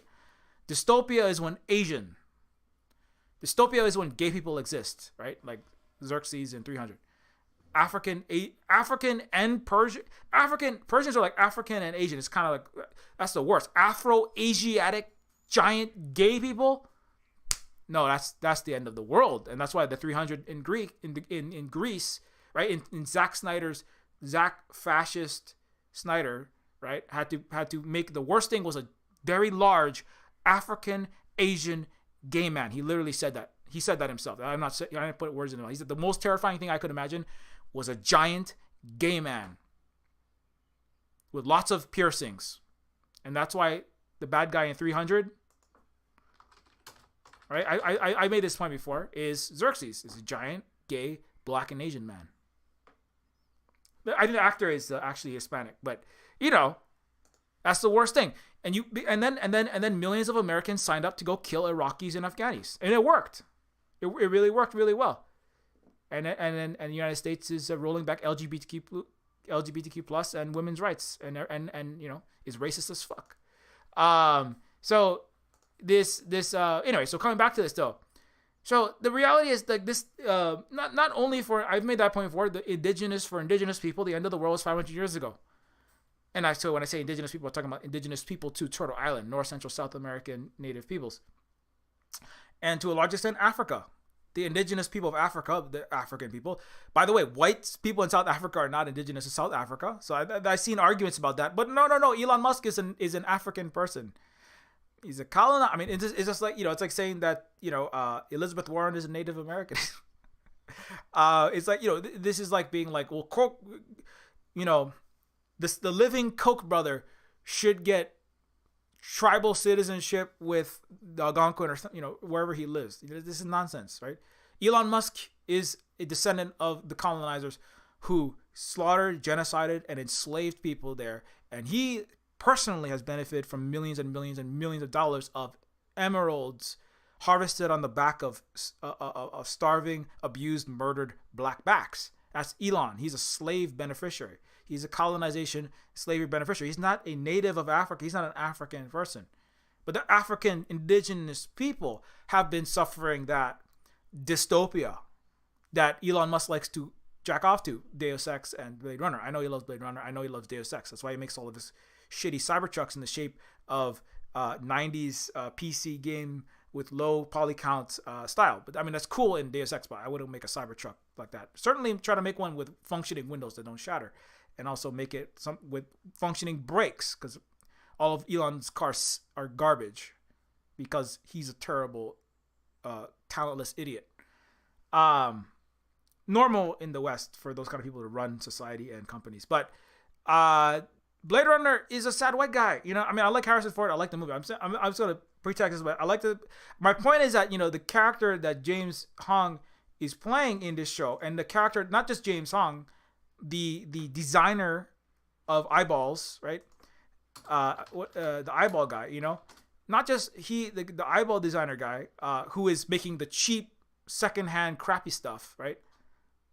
This is the guy. He you know, he's in that. I went over this already, but he's in everything, everywhere all at once. But also the food people cooking the food are treated as lesser. At the same time, it's kind of like but you see this nonsense, right? Asians are like the model minority, and they're so amazing, and that's great. Look how good they are. But it's too many Asians come in, it's bad. Because look, they're so advanced and technologically advanced. It's a dystopia because there'll be lots of robots and Asian technology, and that's bad. It's going to be the end of the world because what exactly? And also, okay, but Asians are so good at everything, but then also, why are their stuff so cheap and shitty, and their food is it costs 1/50th as much as some French, Latin, right? Fucking restaurant food. French food sucks. I've eaten your French Latin cuisine fusion. It's garbage. Fucking sucks. What the fuck is a amuse-bouche, cold cubed piece of chicken broth doing on my plate? And why are there only 5 of them? I'm eating your French food and I'm starving afterward. French cooking sucks. The French have been sliding along on the fact that Britain is abysmal. And your food shouldn't cost fucking that much money. You are a bunch of snobby pieces of shit, and you all deserve to burn, as well as give back all of Africa, especially Senegal. So anyways, you know, like, Chinese food is better than French food, but it's the cheap, crappy stuff. The only explanation is y'all racist, and the United States is anti-Asian to the core, and the West is France is anti-Asian to the core. That's why France puts out Uyghur genocide with Adrian Zen's writing the plot lines and the data. Because France is afraid that their French food might be priced at the same as Chinese food. It deserves to be priced at 1/3 the price of Chinese food. But I mean, the Chinese are nice. And the France is afraid that Africa labor might be priced the same as French labor. Right? And then Africa might have equality to France. Just like Germany is, a lot of white Germans, especially Western Germany, but are afraid that, Namibia might be priced at the same price as a German labor. Why do the Germans get $35 an hour to work in a pencil factory, and the Namibians get 5 fucking cents and get to starve and get to not own their property, which is mostly owned by Germans in their African country? Germans are not native to Africa. I don't know if you know that. French are not native to Senegal or to all the other French colonies that they pretend to not have in Africa. So this is the best life is the one where there is no Europe. As a concept of we are better, and they're all of their ways that, I mean, you can, it doesn't matter. We can blame it on Rome, we can blame it on whoever the fuck, but that was the best life, where 7 billion people didn't get treated like I was gonna say treated like women, but no, it's just women should just be treated like humans.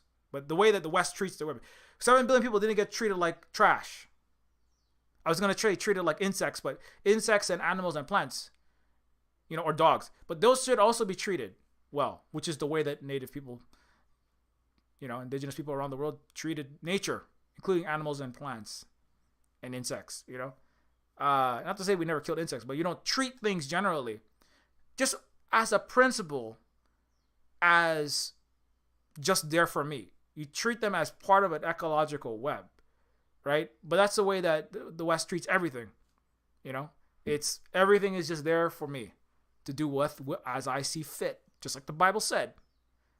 Nature is there to subdue and use. For like pets or cattle, all these things, these dark skinned humanoid things are there to subdue and use as beasts of burden or as trophies or as genetic experimenting. Everything is there for me to use as I see fit. And that's the best life. The best life was the one where that didn't happen. Right? Where Chinese food is priced at a rate where Chinese people are in poverty in New York City. That was the best life. But that was a life without the United States or any settler colony or any colonization, right?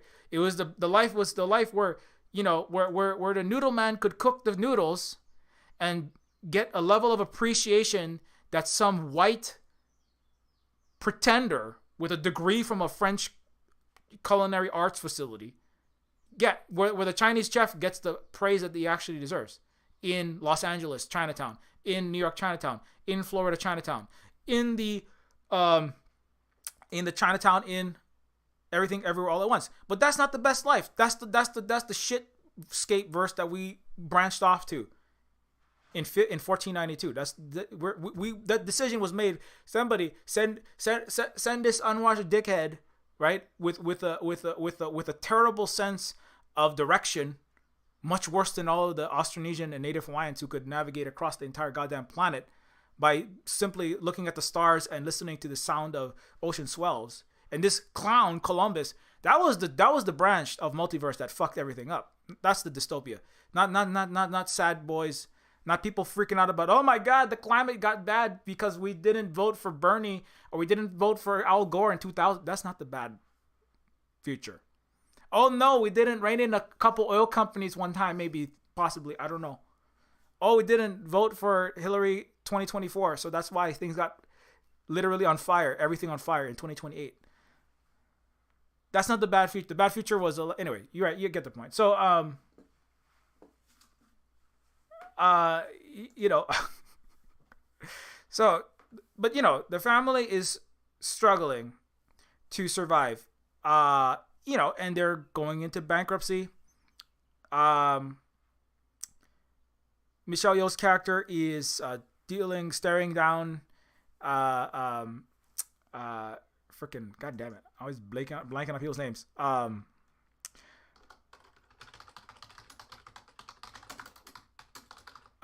Okay, we get the cast list. Yeah, so we're blanking on Jamie Lee Curtis. Jesus Christ. So Jamie Lee Curtis's character is the IRS auditing agent that is investigating Michelle Yeoh and the Asian family's laundromat, going, you guys are not paying enough taxes. Where's the money that you made? And it comes up, Michelle Yeoh is like, well, I tried to, you know, I did some singing. I'm a singer. And then she wrote off some instruments. And then I did some, what was it? Dancing. You know, I'm also doing some other class. She has all these things she was dabbling in. I also I did some martial arts. I did some, you know, it's all these other things that she kind of is trying to do. I also, you know, teach this martial arts class, but she's like not as good because she hasn't really invested a lot of time and energy into martial. I mean, Michelle Yeoh, the person in real life has, but she's like dabbled in all these different things. I did some cooking here. I did some singing here. I did some you know, kickboxing there, and never really gets very good at any of the things, and runs the laundromat, right?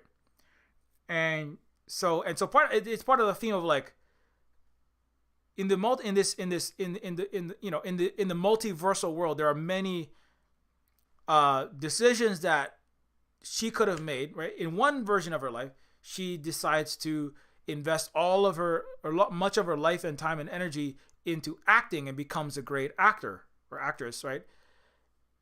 In another one, she spends all of her time, you know, doing her la la la la la, and doing her vocal exercises, and then she becomes a great singer. And in another one, she becomes a chef, right, or something. And so part of it is like, you know, she's tried a little bit of all these things, but she hasn't really gotten anywhere with any of them. And then, you know, in the multiverse, of course, there are some versions of herself that just focus on the one thing and they became very good. It's also very important. It's a kind of like interesting that's a better way for people to think about the concept of genius, right? Is kind of a largely a Western concept. It's like the things that people put a lot of time and energy into. It's not a guarantee that you put time into anything you're going to be good at it, but if you invest time and energy and real serious energy and focus on a skill or an area of knowledge, you will become, just generally as a tendency, better at that thing, right? So, as opposed to Elon Musk is just a genius, and that's why he deserves $200 billion, because he was just born like Iron Man into a genius, smooth. It also goes along. It's that the concept of the genius goes along with the racist Western, phrenology, colonial, social Darwinian justifications for all aggregated wealth in a handful of disproportionately white male oligarchs, right? Well, I was just genetically better than everyone else, right? And then it hides the fact that, no, you just exploited everyone else and you're kind of useless because you never had to be skilled at anything, right? And so Elon, that's who Elon is. He's terrible at everything. He can't figure out that, the sun is going to go red giant, billions of years from now, not 500 million. He doesn't know how to solve COVID-19. He gave 2 broken sleep apnea machines to California and then got a bunch of applause for doing nothing because they don't need sleep apnea machines. They need ventilators and they need functioning ones. So Elon is a total clown loser. I mean, he's kind of like Michelle Yeoh's character, but far more unskilled. Michelle Yeoh at least knows how to manage a laundromat, but Elon couldn't do that. He couldn't do literally anything because he's had his slaves or his servants or his underpaid employees do everything for him his entire life. He's good at being a horrible gaslighting men's right activist red pill guy. In the bad way, red pill. That's about all he's good at. He's good at being horrible. You gotta get good if you want to keep your money in the West. You want to keep your privilege. You gotta get really good at being a total asshole. But that's about it. If you're a good asshole and you can be more ruthless and horrible and beat people up more than anyone else around you, you will tend, if you're already rich and white and a man, you will tend to keep your wealth more so than not. I mean, you might lose it, and then another rich white guy will take over who is a bigger asshole than you. And so it's a kakistocracy, right? But, so Michelle Yeoh, it's investing time and energy into a thing is what makes the people good at the thing. Is another kind of I'm drawing that inference as a sub point to everything everywhere all at once, right? It's, as opposed to Michelle Yeoh's character is just born a genius at martial arts, or just born a genius at kickboxing, and born a genius at opera, and born genius at science, and born genius. I mean, there's one version of Michelle Yeoh's character. She becomes very great at, quantum physics and string theory and multiverse phenomenon, right? She becomes a great scientist, right? But you see where that's a very different, right? To a lot of, Iron Man, he's just a fucking genius, man. Who knows? He just magically invents entire bodies of scientific knowledge sitting in a cave in Afghanistan, and he just takes tin cans and bits of his a broken rocket and a little bit of some it takes a sardine cans, twisty pin, and he makes a fucking Iron Man suit, and he invents renewable infinite clean energy from fucking thorium fusion reactors, and he sticks it in his chest because he's just a genius. He was just born. No, but you see, that is lending credence to the narrative that billionaire philanthropist arms dealer playboys like Iron Man / real world Elon. Nice, his little image is all popping now. Oh no, because he's the United States is dying and the West is dying. But he was very lauded and celebrated. But it's like he just magically has this talent, whereas everything everywhere all at once is Michelle Yeoh's character could become a great scientist, but she would have to put decades, right? K-12 plus 8 years and decades and years after that to become a great scientist. It's the time and energy invested into the scientific study and the field of knowledge that makes her great, not just innately born into it, right? I think that's actually kind of important. another message.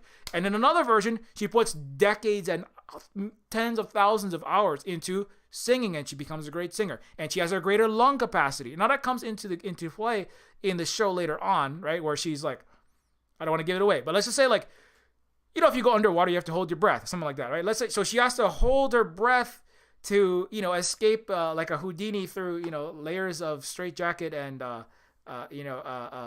submerged tank. She has to hold her breath for a long time.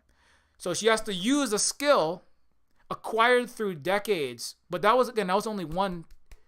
You have one life, right? You can't live 10,000 years of life, not at present, and master every single skill that you could possibly master. You can't be a master chef, a master vocalist, a master scientist, even a master biologist, and a master physicist, and a master kung fu artist in one lifetime. So about that, it says something about it says something about the choices and the lack of having everything all at once in your life. You don't get it all. You get a small sliver of possible life, right? But then it's kind of like, but that's what makes it valuable and important, is to cherish every moment of the one life that you got, right? Where you can master one skill to that degree. But then she's kind of like, so part of it is kind of like pulling in talent and skills from these other alternate lives, right? But that tells you that like that's an acknowledgement that it is I would call it is secretly an indigenous or secretly a socialist. It is secretly a socialism with Chinese characteristics messaged under that, which is that like it is the time invested and the labor invested and the energy invested into a thing that makes you the person great at it, not the genius, not the billionaire, not because I was just born to, not because I just have some innate talent that I suddenly waltzed into $100 billion as a CEO of fucking, I'm just so good at business. That's why I deserve my Fortune 500 Amazon company, right? The reality is CEOs are some of the worst, least talented people at anything useful. It's terrible. You think about it, it's a terrible way to run your society. That's why the West is falling the fuck apart. People that run China actually have to be talented at managing and operating democracies and alleviating poverty and balancing environment with people, stopping social strife, doing the things that we need. And that's why they're promoted, because in China, it's an actual meritocracy. People who are actually good at things move up, and like Hawaii, people who were Kalakaua invented submarines, and he was talented at engineering and also at managing, and that's why he got moved up. In America, it's just a popularity contest. Whoever can say good words to idiots who don't know shit about anything, definitely not their own history and what their military is doing, get elected, right? So again, living your best life is a life where there's no United States. But I'd say that's kind of a subtle point, which is that like the time invested is important, and that's why, and it's kind of you have to, I might be reading that in, but I think that's important. It's not a very American message, It's not like, oh, I'm special, I got my abilities because I got bitten by a mutant spider. Oh, I'm special because I don't know, I just showed up, I got hit by gamma rays, Oh, I'm special, it's just magic. I'm just lucky because I hit the genetic lottery, I'm just really smart. I just am. That's a very Western message, There's not a lot of respect for labor. If there was, they wouldn't be trying to bust all the labor unions, would they? And not just respect, but understanding of where the wealth and where the good things and where the functioning of the world and the society comes from, right?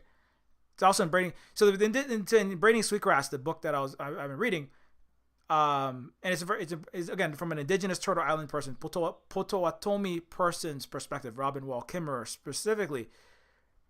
It's also about recognizing the gifts of non-human laborers. Like the gift of strawberries is about the strawberries giving you for free the thing that it took, billions of years of evolution, and it itself personally has been, you don't know how to make a strawberry. The plant itself is producing by cycling, photosynthesizing, the nearest stars, photons, and then processing carbon, oxygen, nitrogen, the atmosphere's gifts, as well as the liquid in the soil, the water in the soil, etc. And it processes inside of its plant structures the energy and the matter to make strawberries, and then you take the strawberry that it gives you, right?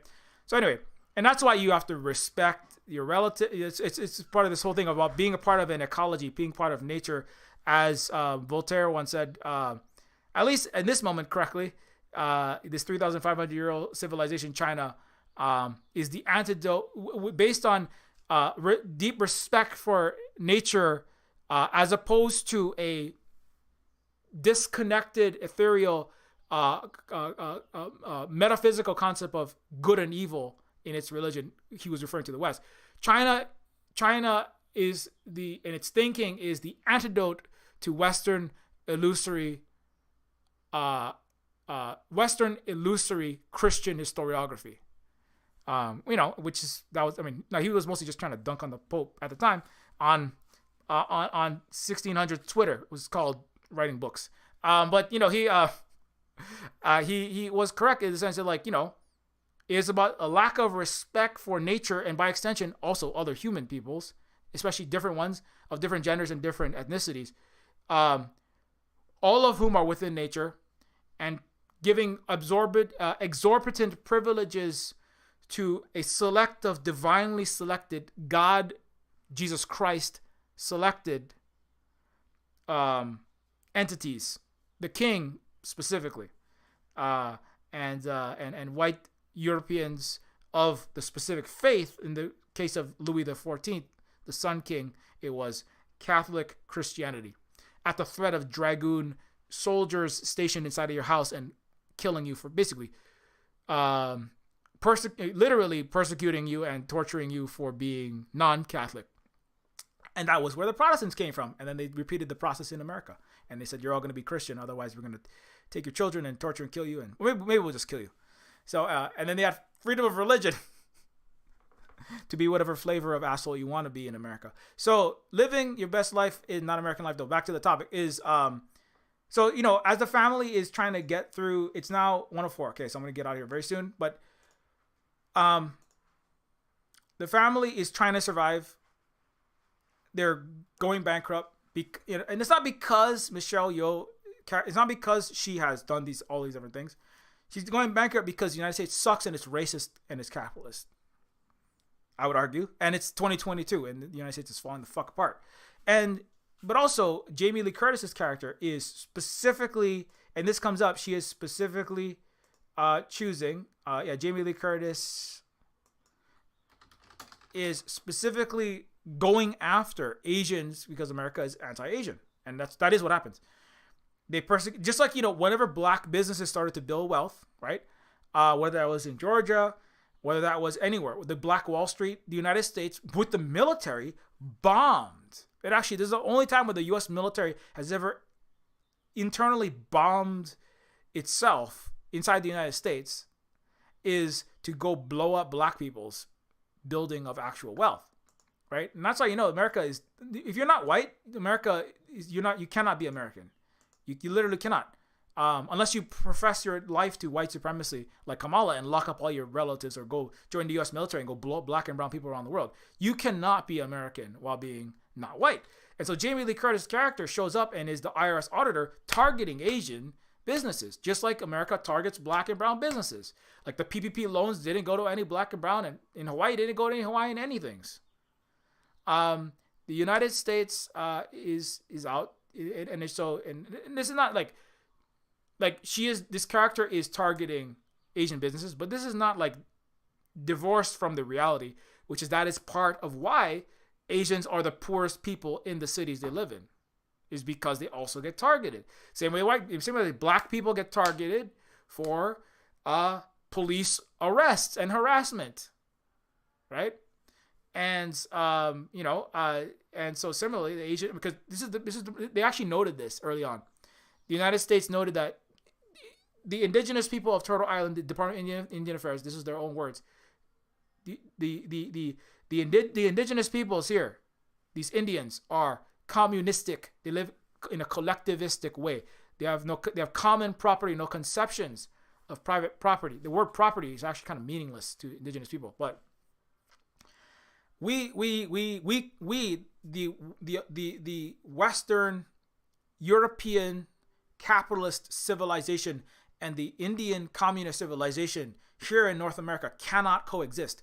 One or the other must have to prevail and dominate and conquer the other. And so surely it will be us, the white European capitalists. And capitalism is a European concept, I think. That is a deeply, especially Anglo-Saxon in particular, for a lot of reasons. But not that they're the only ones that do it, but it is ingrained certainly in the United States, and in a lot of the settler colonies, and in Europe as well. But it's we must prevail over these indigenous people. And for Asians, this is what they said: the Asian excel at business. They excel at a cooperative form of business. This actually comes into play in Hawaii, Asian Hawaiian Hui. The Asian excel. Actually, I'm going to go into that right now. I wanted to jump into the thread briefly, but I think this is a good time because we're on the topic of the auditing. So just coming back to the present for a bit. U.S. bans abortion without universal health care or maternity leave. But remember, sovereign Hawaii created the world's first universal health care system, led by Emma Kalanikamaka Kaleleo Nalani Naea Rook is her entire name, in 1859. And so Hawaii created universal health care in 1859, led by a woman, and better women's rights than the West. In the 1890s, the U.S. banned our Hawaiian language, restricted women's rights. Women were already voting before America even thought about bringing that up. And our healthcare, also, our universal healthcare was defunded.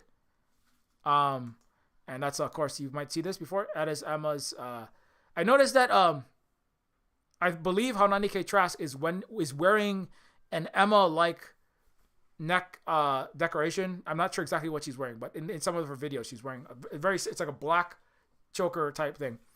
Anyways, established in 1859, Queen's Hospital provided healthcare at no charge to the people of Hawaii. After the illegal military occupation by the United States, there was a concerted attempt to defund the system and destroy it. Today, Hawaiians have some of the worst health outcomes. So, on Hawaii's world's first universal, again, this is her again. She believed that healthcare access was not a privilege, but a national security concern and a right. This is Iolani Palace in the 1800s. That's Kalakaua on the left there. Since the U.S. invaded Hawaii, they destroyed our universal healthcare, banned our language and culture, stole the land, continue to poison our water to this day, and with the U.S. military jet fuel spilling specifically at Red Hill, but not only there. And they punish us for speaking Hawaiian. While technically abortion is legal in the 50th state, most people still have little access. So the Democratic Party, which runs Hawaii, likes to take credit for, we have legal abortion still. Come to Hawaii, it's so great, we have legal abortion. We're better than other states. But most people have very little access. Hawaii is the worst. So as a state of Hawaii is the worst in so many other ways. Affordability of everything, healthcare, housing is the worst in Hawaii, in the entire United States. Hawaii is so bad, in fact. It is actually, if 100 is the median average for unaffordability, economic inequality, right? The level of capitalistic exploitation is another way to think about that. New York City is like 130. San Francisco is like 140. DC is the most economically unequal in the con-US or the continental United States. DC is 150, about 150 on the scale of how economically unsurvivable, how capitalistically bad is things, right? If you take how much people are paid, how much it costs for rent, for housing, everything, Hawaii is 192. So Hawaii is off the chart, economically unequal. Also, I learned this the other day. Hawaii has the highest rate of mass incarceration of any ethnicity, higher than black. I actually just discovered that. Hawaiians are the most likely, and Pacific Islanders are the most likely to go to prison of every ethnicity in the United States, including black. Hawaiians are the shortest life expectancy. They're the most, Native Hawaiians and Pacific Islanders are the most likely to be shot by police. In Hawaii, you're 6 times more likely to be murdered by cops if you're Native Hawaiian. It seems like people might know this, but I didn't even know the last one, the one about we're the most overrepresented in prison, more than black. Now, I'm not saying that it's terrible what the U.S. black, I think it's probably like second, but it's like it is obviously abysmal what is the U.S. police is doing to black people, to all people, and then Asian people as well. But people don't know about the Hawaii one, you know? I think some people might have heard about black people going to prison too much and the racist police being around. But in Hawaii, it's like, oh, Hawaiians love America. Motherfucker, we are the most incarcerated people. We're the most murdered fucking people. We are the people that our language is literally fucking banned.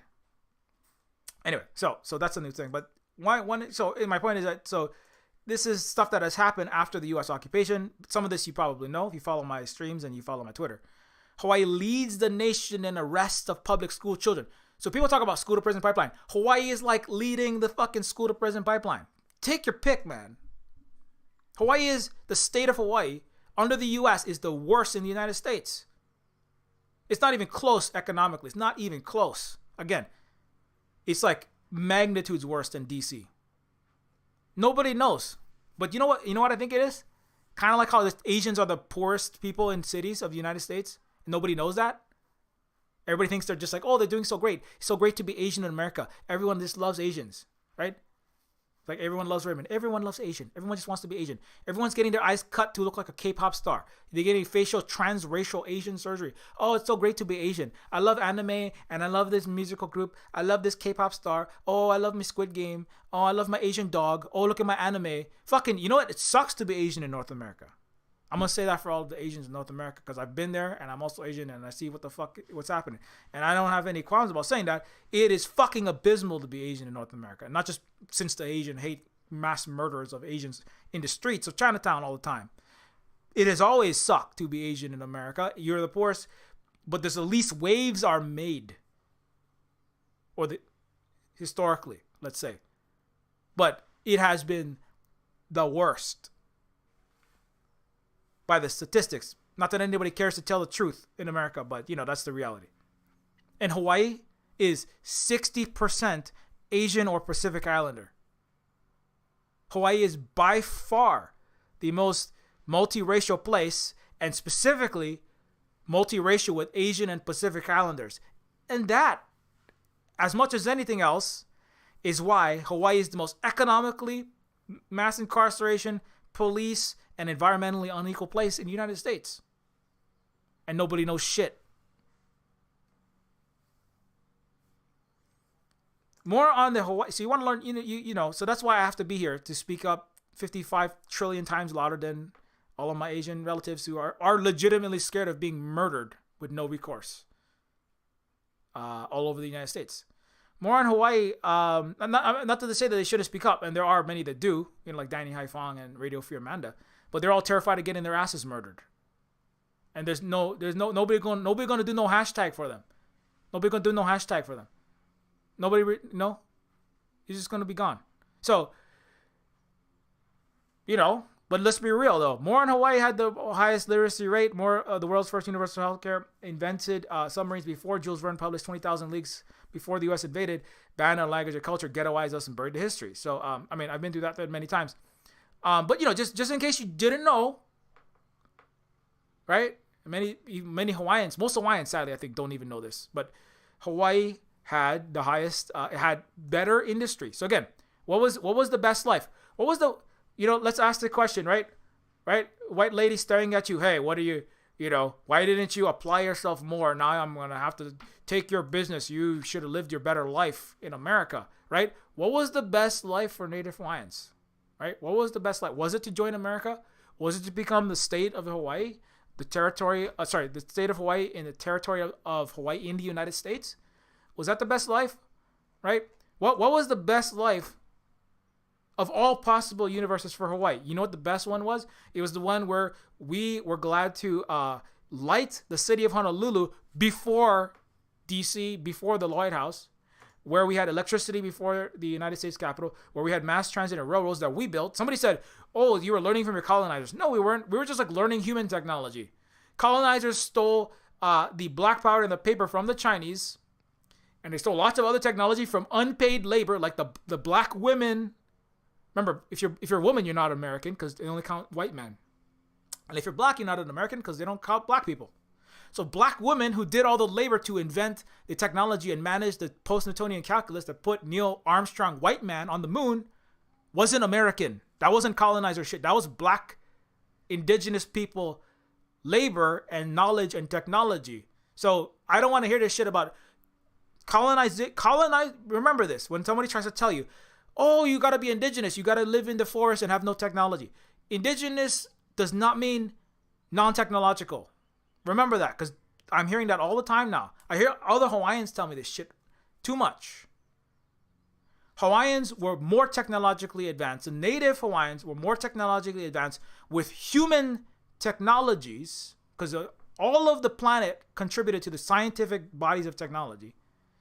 And Hawaiians are more technologically advanced than any Western country in the world, who stole their technologies from Asians and other parts of the world and stole a lot of technology from Africa, including the algebra that they used to calculate how much and when the wattage would go into a train. A lot of Russians actually did a lot of technology, and Russians don't count as people because they're too Asian, right? Like Putin, the Genghis Khan that's coming for your little Germany, right? To denazify your motherfucker ass. I said denazification, demilitarization, de-abortion ban. That's what's coming to all of the West. So, get scared and fucking flip out, you pieces of shit.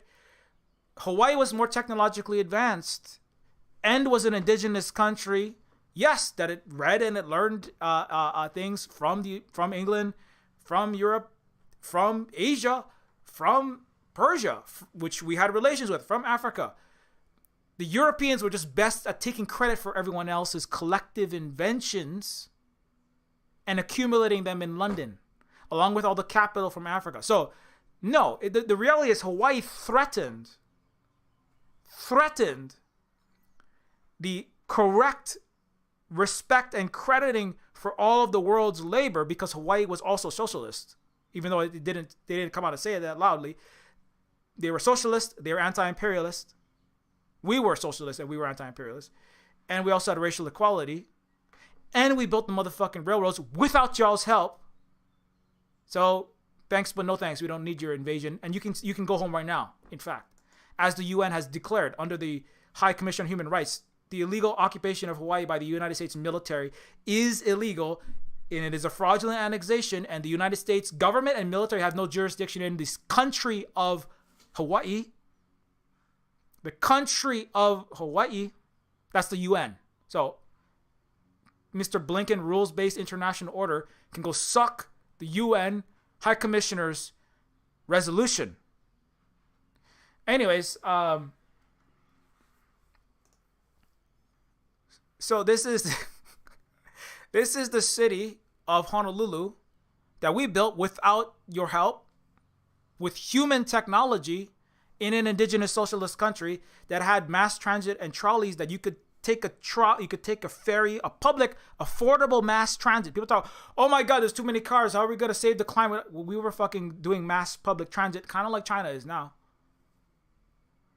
In the 1800s, affordable mass transit, you could take a Molokai ferry to Oahu, get off of the boat, get on a train into wherever you wanted, North Shore, the east side, and there were trolleys in the city that you could commute to your job from, kind of like people commuting from Hubei province all the way across the country sometimes.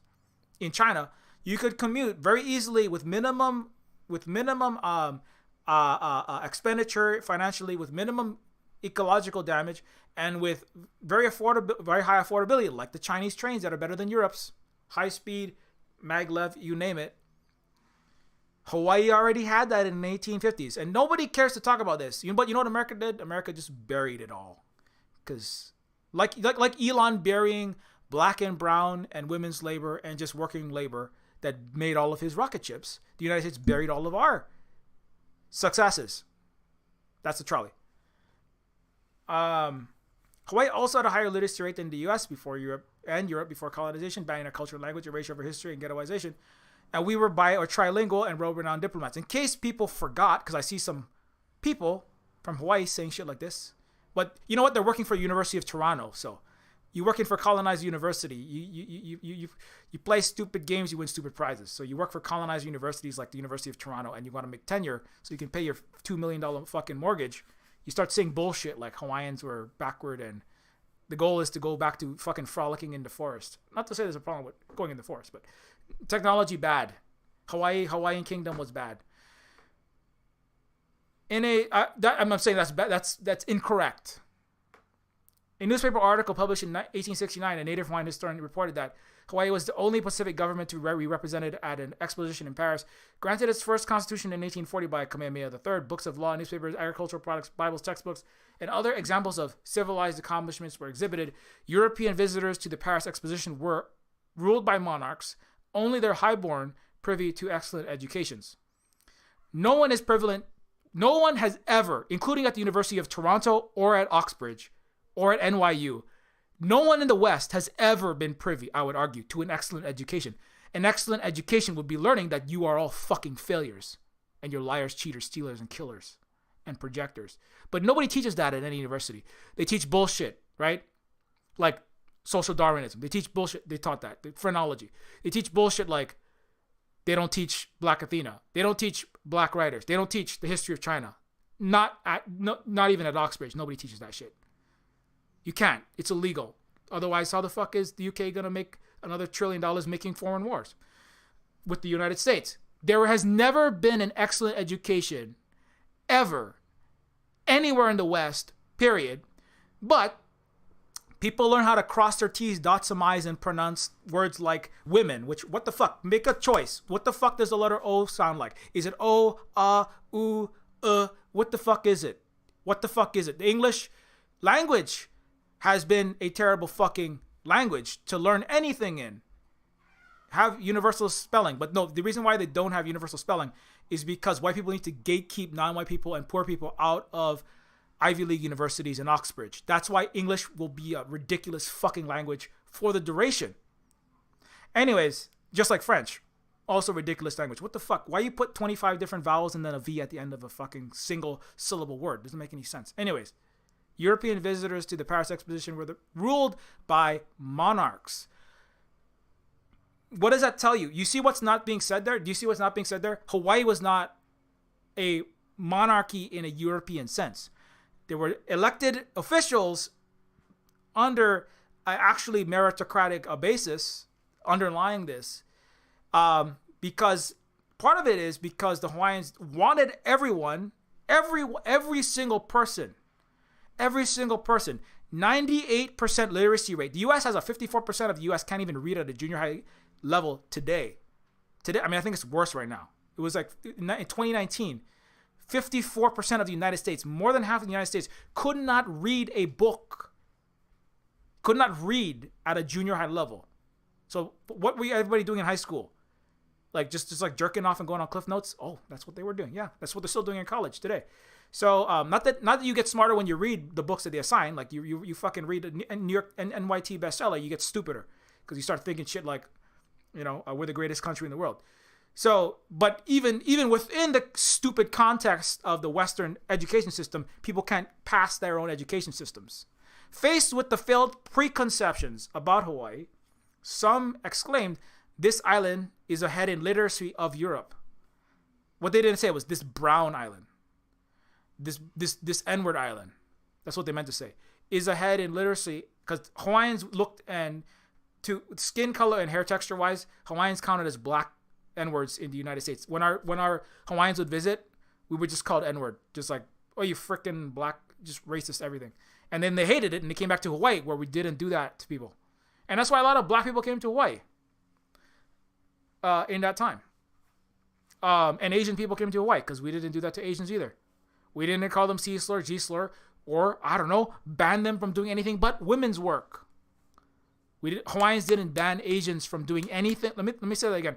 Hawaiians did not ban, at a federal level, Asian people from doing anything but cooking and cleaning, also known in the West as women's work, to stop them from, gaining economically and did you see how? Just compare Hawaii versus the United States. That changed when the U.S. took over. How fucked up is that? How fucked are you still? How fucked up are you still? Because you still have rules like that in place. Kalaka,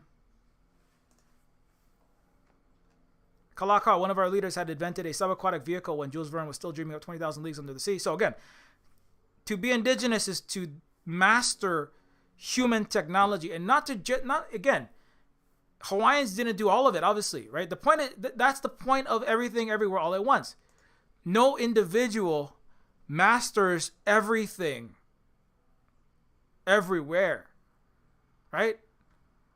Elon Musk is not a master neurotechnician, rocket scientist, and renewable energy specialist. He is not even mediocre at any of those things. He's kind of like, he's worse than Michelle Yeoh at everything.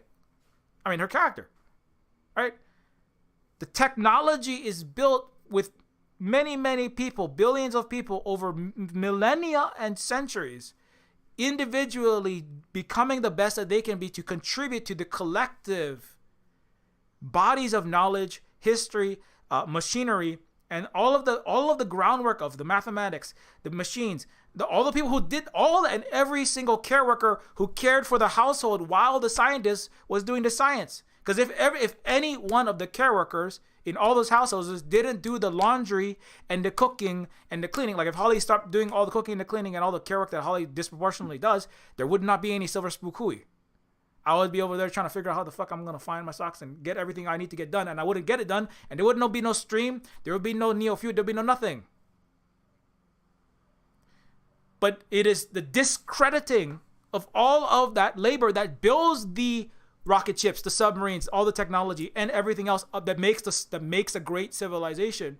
It is not just the contributions of the millions of the million Hawaiians or the 300 million Americans or the 1.4 billion Chinese right now, but all of the people historically, forever, that we are all standing on the shoulders of. And not just the giants.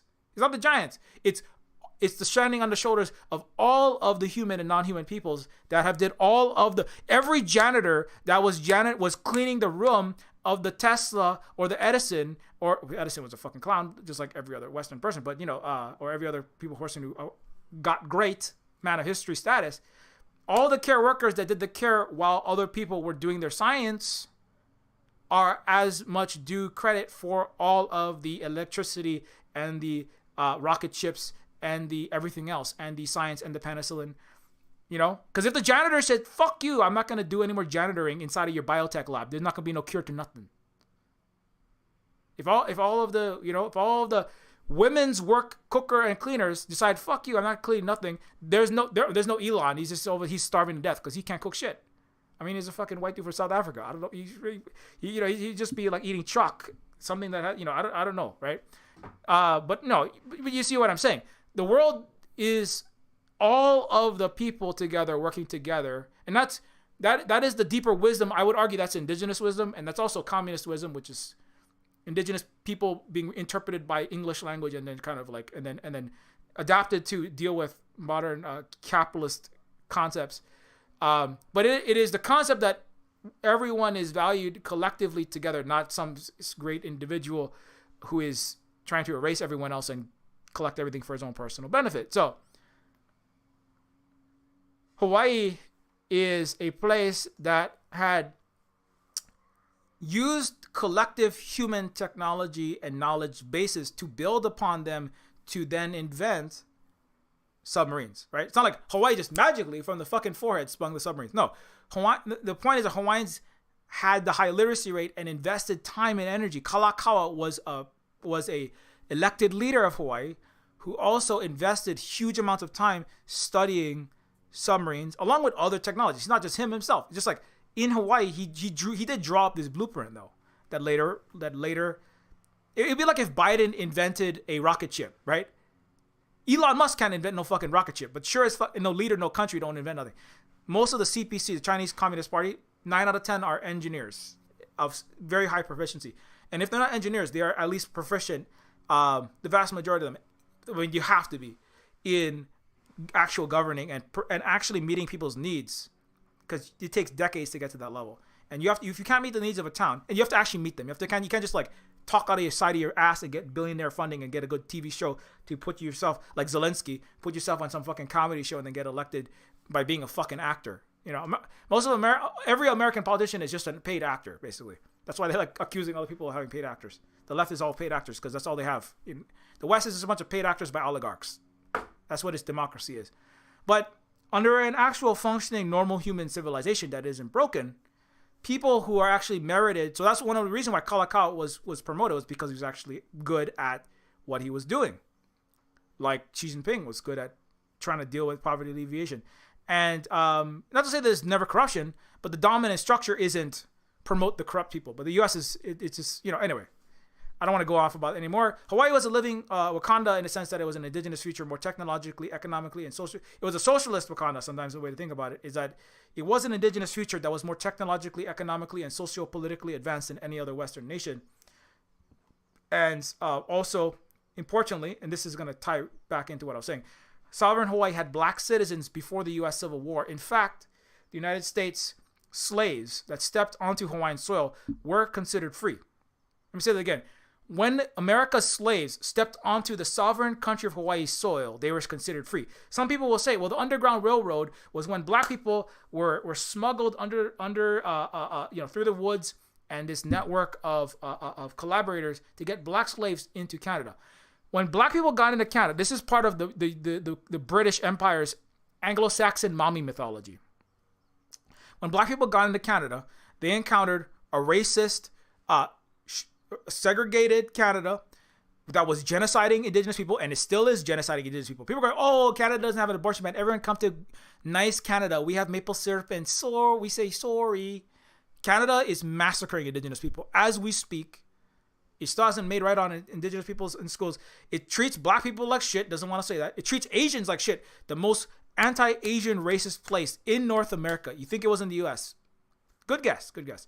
Vancouver, Canada had an 800% increase in 2020 in anti-Asian hate attacks. It is the most anti-Asian racist place in North America by the actual hate crime statistics.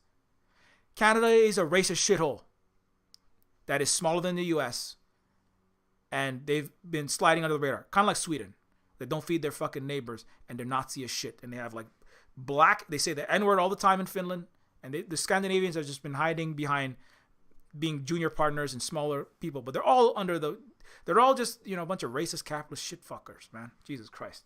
So I hate to say it like that, but it's basically what it is. Hawaii actually had equal full citizenship, unlike Canada, for Asians and for black people and for indigenous people and other people. And the U.S. was chaining up Asians to build the railroads and the West Coast, just like Canada was. Canada was interning and concentration camping Asians. There's a Japanese guy, environment. What's his name? David. Holly knows what I'm talking about. David, what's his face? He was Japanese, and he was interned in a place where Holly is near where Holly's family is from, for being Asian in Canada in the 20th century. So the Canadians are not like, oh, we're just so good up here. So the sovereign country of Hawaii. He's a famous environmental advocate. So David Suzuki, that's his name. Yeah, David Suzuki his family were interned in Canada in the mid 20th century. So anyways, point is that the anti-Asian racism extends into Canada and everywhere in the West. Australia, New Zealand. Australia had the White Australia policy, which banned any Asian, and this is interesting, Pacific Islanders, so Indonesian, Filipino, Hawaiian, Samoan, Fijian, all counted as Asian. The White Australia policy, because sometimes they call it Australia the whitest country in the world. Australia formally banned any Asian, which included Pacific Islanders, they're all just lumped in, that's 2/3 of the world, from entering Australia, even entering. The U.S. was, I think, at one point the Chinese Exclusion Act banned any Chinese person from ever becoming a citizen. That was that one. But Australia If you showed up on a ship from Asia, you just sent home. What's called the White Australia policy. So anyway, my point is all of Europe and its colonies, settler colonies, have been racist, capitalist shitscapes, colonial, genocidal, warmongering, atrocity leveling, duplicitous lying entities for the last many centuries. And everything they say about human rights and freedom, or anyone is violating human rights, you should know this, but if you don't, let me just tell you.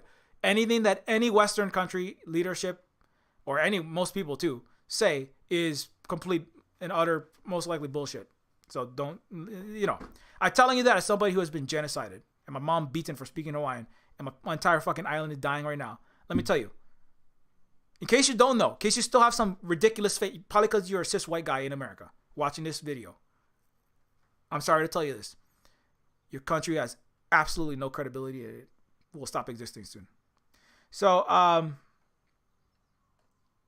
Chinese are full citizens in Hawaii as the U.S. chained them up to build railroads on West Coast with terrible racism, lynching of Asians. This is a certificate of Moses Allen. Citizenship certificate from the Kingdom of Hawaii. He listed Africa as his native land. October 1st, 1869.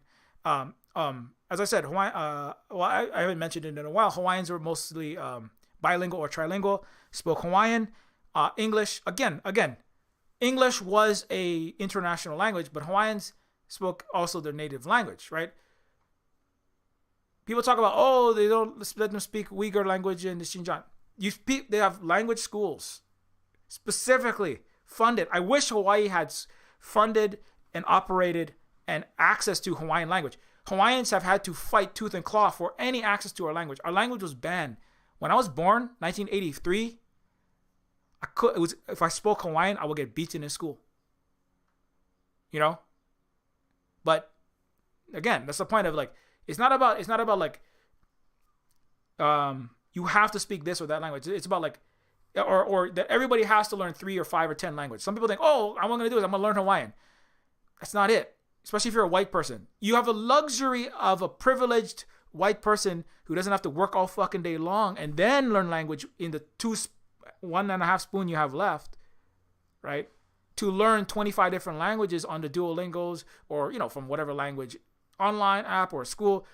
That is, because some people say, well, why didn't Hawaii just learn their language? Why didn't you guys just learn the language? If you didn't want your language, I've heard this even from people in Hawaii, even Hawaiians and Asians, even in Hawaii. We don't know this shit because we have no history here. So I gotta try to find as much sources and try to reteach people and teach myself because we don't learn shit in the West. I went to a $20,000 a year fucking school, waste of money. So never go to private school unless you want to waste all your money. Don't go to Oxbridge and then Yale and Harvard unless you want to be surrounded by fucking asshat cacistocrats like Elon. I mean, some people want to be surrounded by Mark Zuckerbergs, but I can't handle that shit, man. They don't wash their ass. So in Hawaii, though, you spoke most people spoke Hawaiian, English, Hawaiian, and several other languages. Kalakaua spoke 8 languages. A lot of the leaders, because they were master diplomats, they had to be, and they were. They just were because why? Because we just had a deep respect for learning and knowledge and a love of learning. That's how we had the highest literacy rate in the world. And I would argue that's not because some people come in and say, you see, Hawaiians were Britishized and Christianized and they were civilized. No. I reject that fucking outright.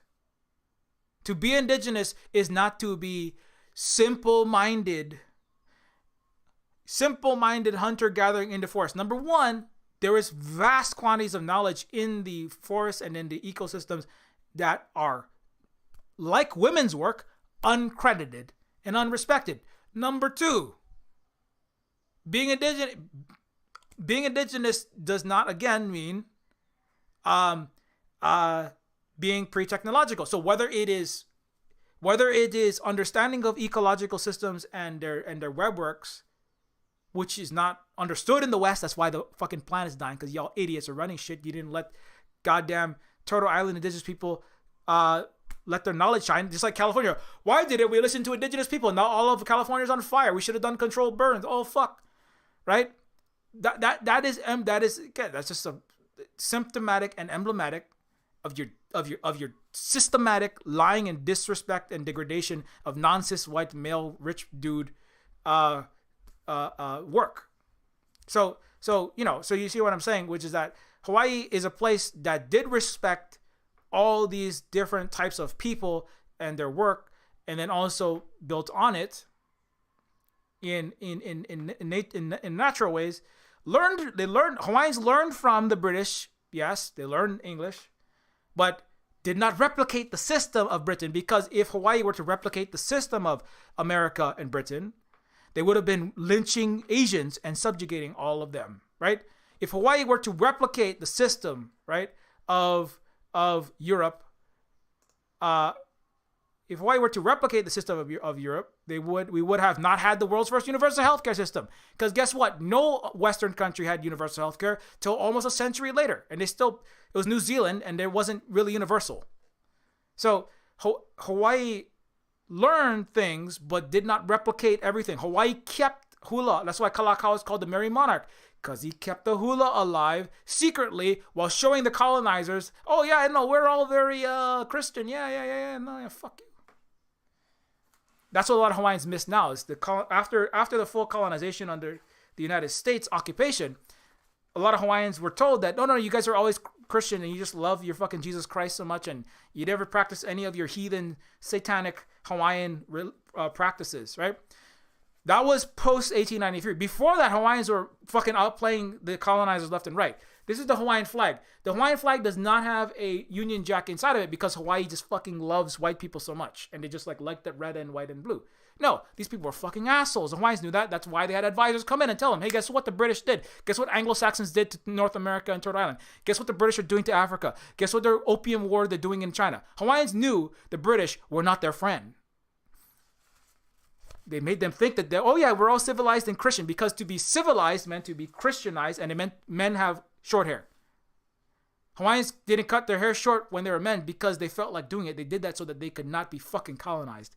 And Hawaiians outplayed the Europeans for a full century and brought universal health care, highest literacy rate when Europe only had, right, rich white people, lords and ladies reading and writing. There was no help. Everyone was dying nasty, brutal, short lives. Hawaii had the longest life expectancy in the fucking world before contact. And then there's diseases, but we had the universal health care to combat the diseases, and also because people deserve universal health care when Britain was barely even thinking about an NHS at all. So Hawaiians pretended to be Christian, pretended to love Britain so much to get the benefits of global human technology and build an anti-imperialist system to undo the colonial structure. That's what Hawaii was actually doing. But people discredit the Hawaiian leaders, including Hawaiian people who work for the Toronto University and University of Hawaii and the University of UCLA and all of the fucking Western universities, because they want to make money kowtowing to America, and they're cowards. And that's very sad. I'm not going to call anyone else specifically. There's somebody who works for the University of Toronto who's saying bullshit about the Hawaiian Kingdom. And that guy can go, I don't know, go suck off fucking Trudeau, you piece of shit. So, go make a lot of money working for people who genocide your own people, right? And other indigenous people in Canada. So, the United States and the West were played by Hawaii for a full century. And they didn't even know it. They still don't know it, because there's no education system. Oh my God, Silver Spook! I had no idea all this shit would happen. I had no idea. Every day, I got fucking 50 white people tell me, "Holy shit, I didn't know any of this," and people from Hawaii too. Oh my God, I didn't know shit about this. Well, I know, because there's no education system. I didn't know shit about this because for the last century and 30 years, the United States and the West has been playing us. It should be the other way. It should be not that we should be playing anyone, but we were trying to provide material conditions to the people of Hawaii and the world, and to stop the global imperial project. That's why we were trying to work with China to bring in a counterweight to the United States. And that's why, and I'm going to get to this, the revolution in China that brought about the most successful socialist country, leading the Belt and Road, the number one enemy that will and is defeating the United States and the West in global capitalism and colonialism, China, under the Belt and Road, under the win-win multipolar world. China was inspired by and led by Hawaii. So actually, we are still playing, or the Hawaiians who know what the fuck we're doing, we are still playing the United States. You know, that's why I say, I had the song, Indigenous, Hawaii was the Yoda to China's Luke Skywalker, you know, in a certain sense. Now that's bad metaphor, because, you know, China's much older than us. We are really descended from China. And we're not just from China, we're descended from Asia. You know, I don't want to give us too much credit, but we played this shit out of, New Zealand was colonized, Turtle Island was wiped out. I mean, I don't want to like degrade those people because they're in a different geopolitical and geographical condition. Hawaii had its own. But we did outplay the Euro capitalist colonizer racists for a century, making them think that we just love Jesus Christ so much and we love your Union Jack. Oh, we just want to be British. No, that's why Liliuokalani, Kalakaua, and Emma all talked. The mother of universal healthcare sat and ate and broke ate poi and kalua pig and British sad white bread with unseasoned watercress. What the fuck kind of food is that? What is wrong with you? Learn how to cook. Jesus Christ. Stop forcing Asians to cook for you. British. I'm looking at you. Everybody going to the Indian restaurant in London. So the British, but they ate, the Hawaiian leadership ate with the servants. And that appalled Queen Victoria. Emma, I was close friends with Victoria. Did you notice? The elected leader who called herself a queen in Hawaii was close friends with Victoria. They both lost a child when they were young and a husband. But Emma, unlike Victoria, ate with the help and treated the help as equals because she was actually a secret indigenous socialist underneath a projection of a Hawaiian monarch.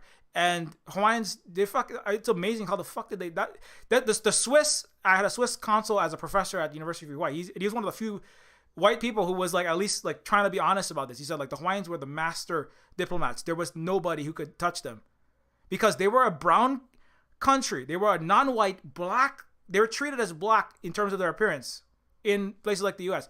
They were a black country who gained equal status to Britain and France and the United States and surpassed them in so many ways in the height of colonization and racism. I mean, in the colonial powers in the 1800s.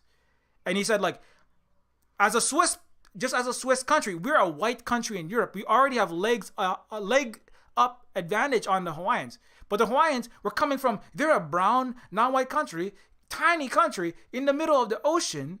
They don't even have a demographic advantage. You know, there's nothing. How the fuck did they how did they play all the Europeans and keep their sovereignty for a century? But nobody cares to fucking think about everything. Well, the Hawaiians, if they just weren't so Britishized and they weren't so capitalismized, and the one time they had a private property, it's like you go to fucking China and go, somebody was saying like, well, Hawaiians were bad once they had one time they used the money one time and they had a private properties one time and that's bad.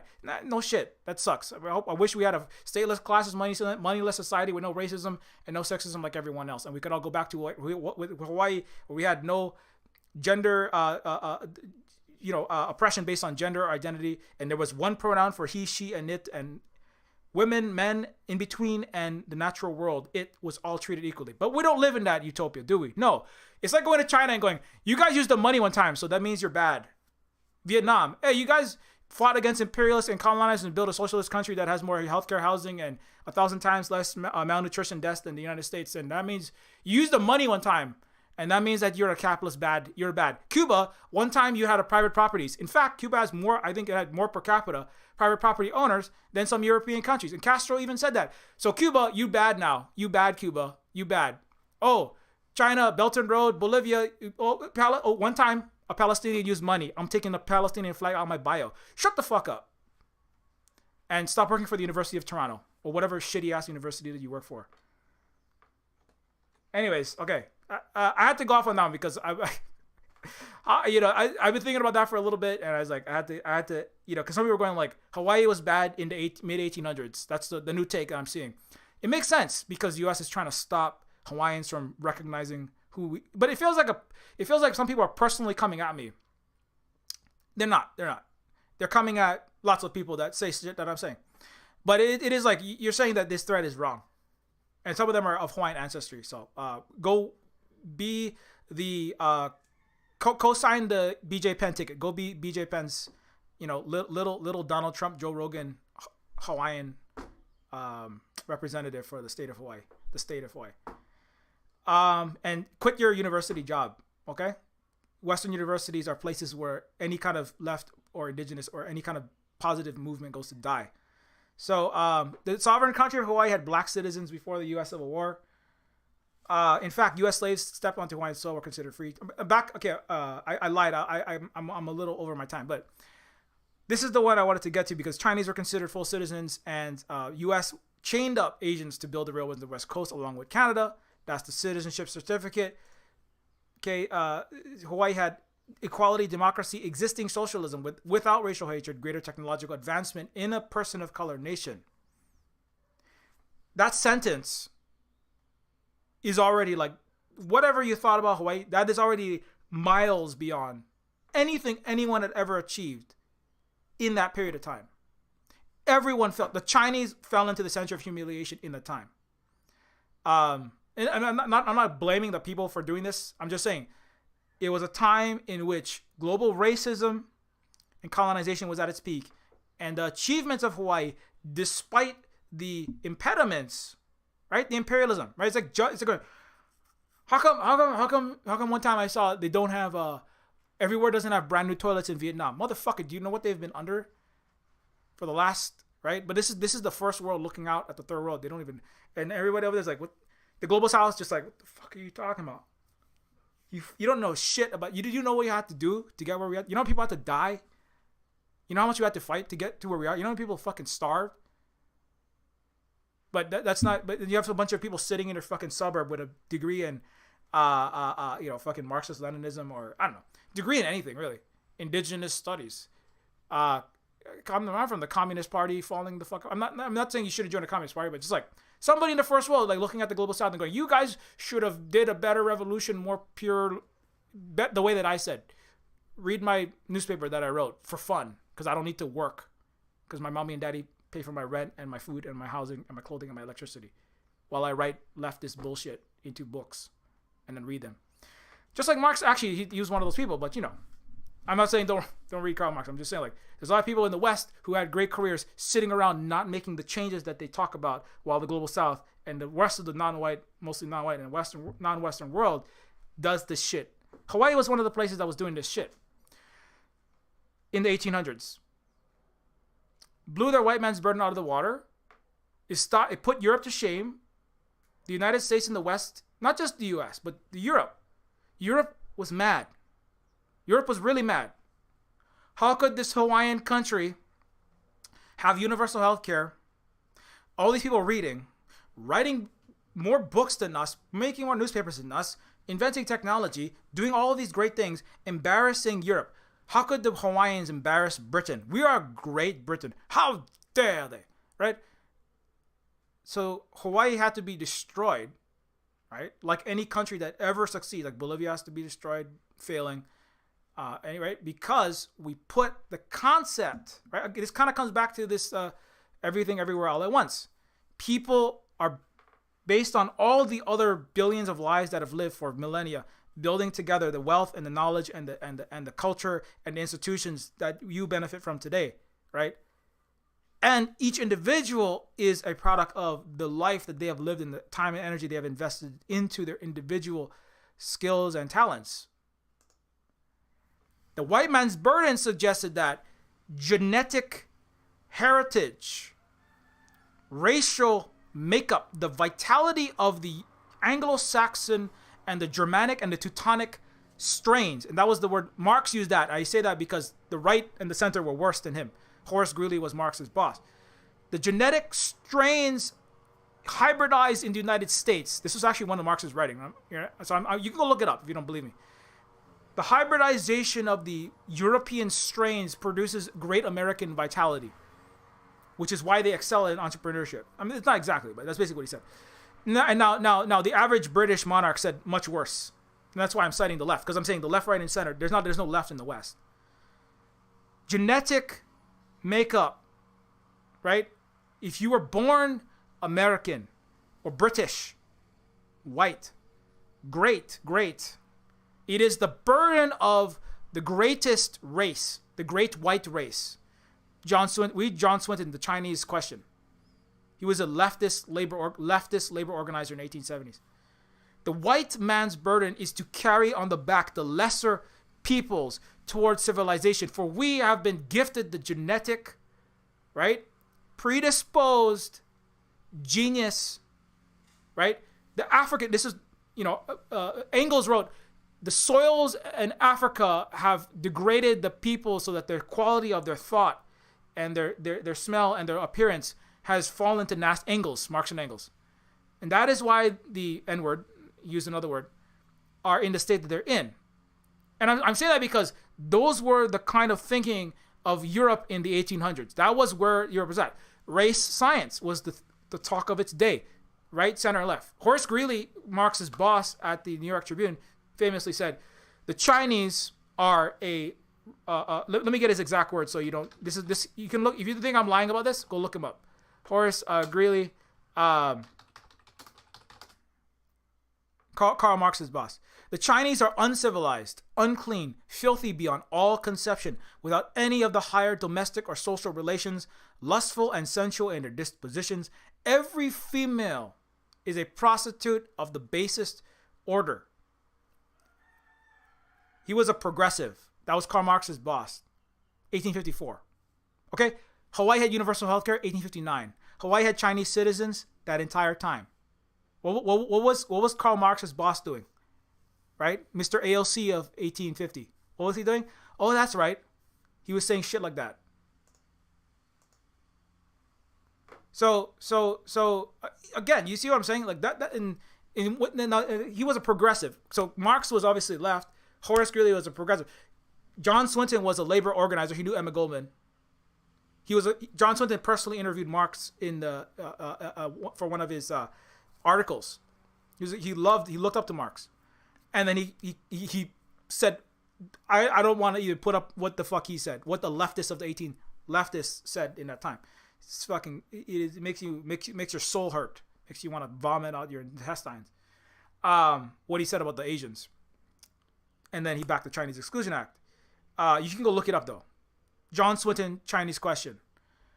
So the white man's burden, it was about, again, so coming back to the everything everywhere all at once, it was about infusing this article, this was 1899, it was published in New York Times, all the biggest magazines, articles all around the world, all the Western world had this image. It was famous because it said what the Western world, what the Europeans and their settler colonies wanted to hear. Right? It was lauded. It was a great image, great piece of art that everyone celebrated. Yes, exactly. That is what we have been thinking. This is, here's a John Swinton quote. The greatest dividing line between man is not that of class. Again, leftist. So I don't know what kind of leftism you got up in there. It is not that of class. It is not that of religion. It is that of race. It is at once the beginning and the end of history. Race. Again, leftist organizer. He actually he wasn't for slavery. He just thought that black people were less than human. But he said we shouldn't enslave them. That is maybe not slavery. He organized unions in New York City. He fought for the working class in New York City. Well, you see, Chinese and black people didn't count as working class, right? Right? Mr.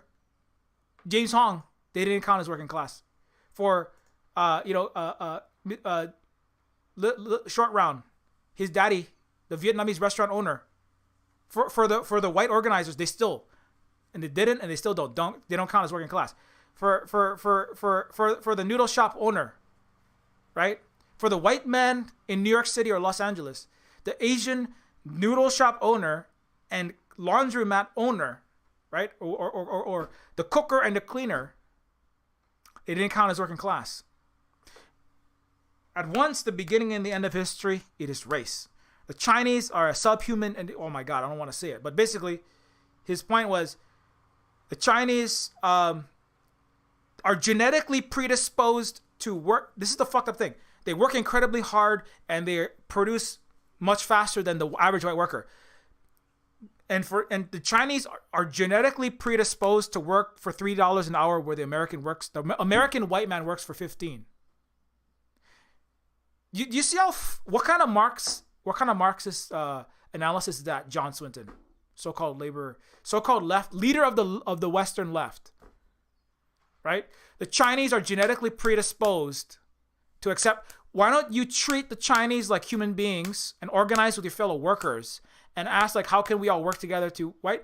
But do you see what the U.S. is doing right now is what it did and what Nazi Germany did and what the U.S. did in the 1870s, which is discount people that aren't white, and the capitalists are using the masses of the white masses to divide the actual working classes, and the actual biggest working class is the people doing the care work. That's the most important work, actually.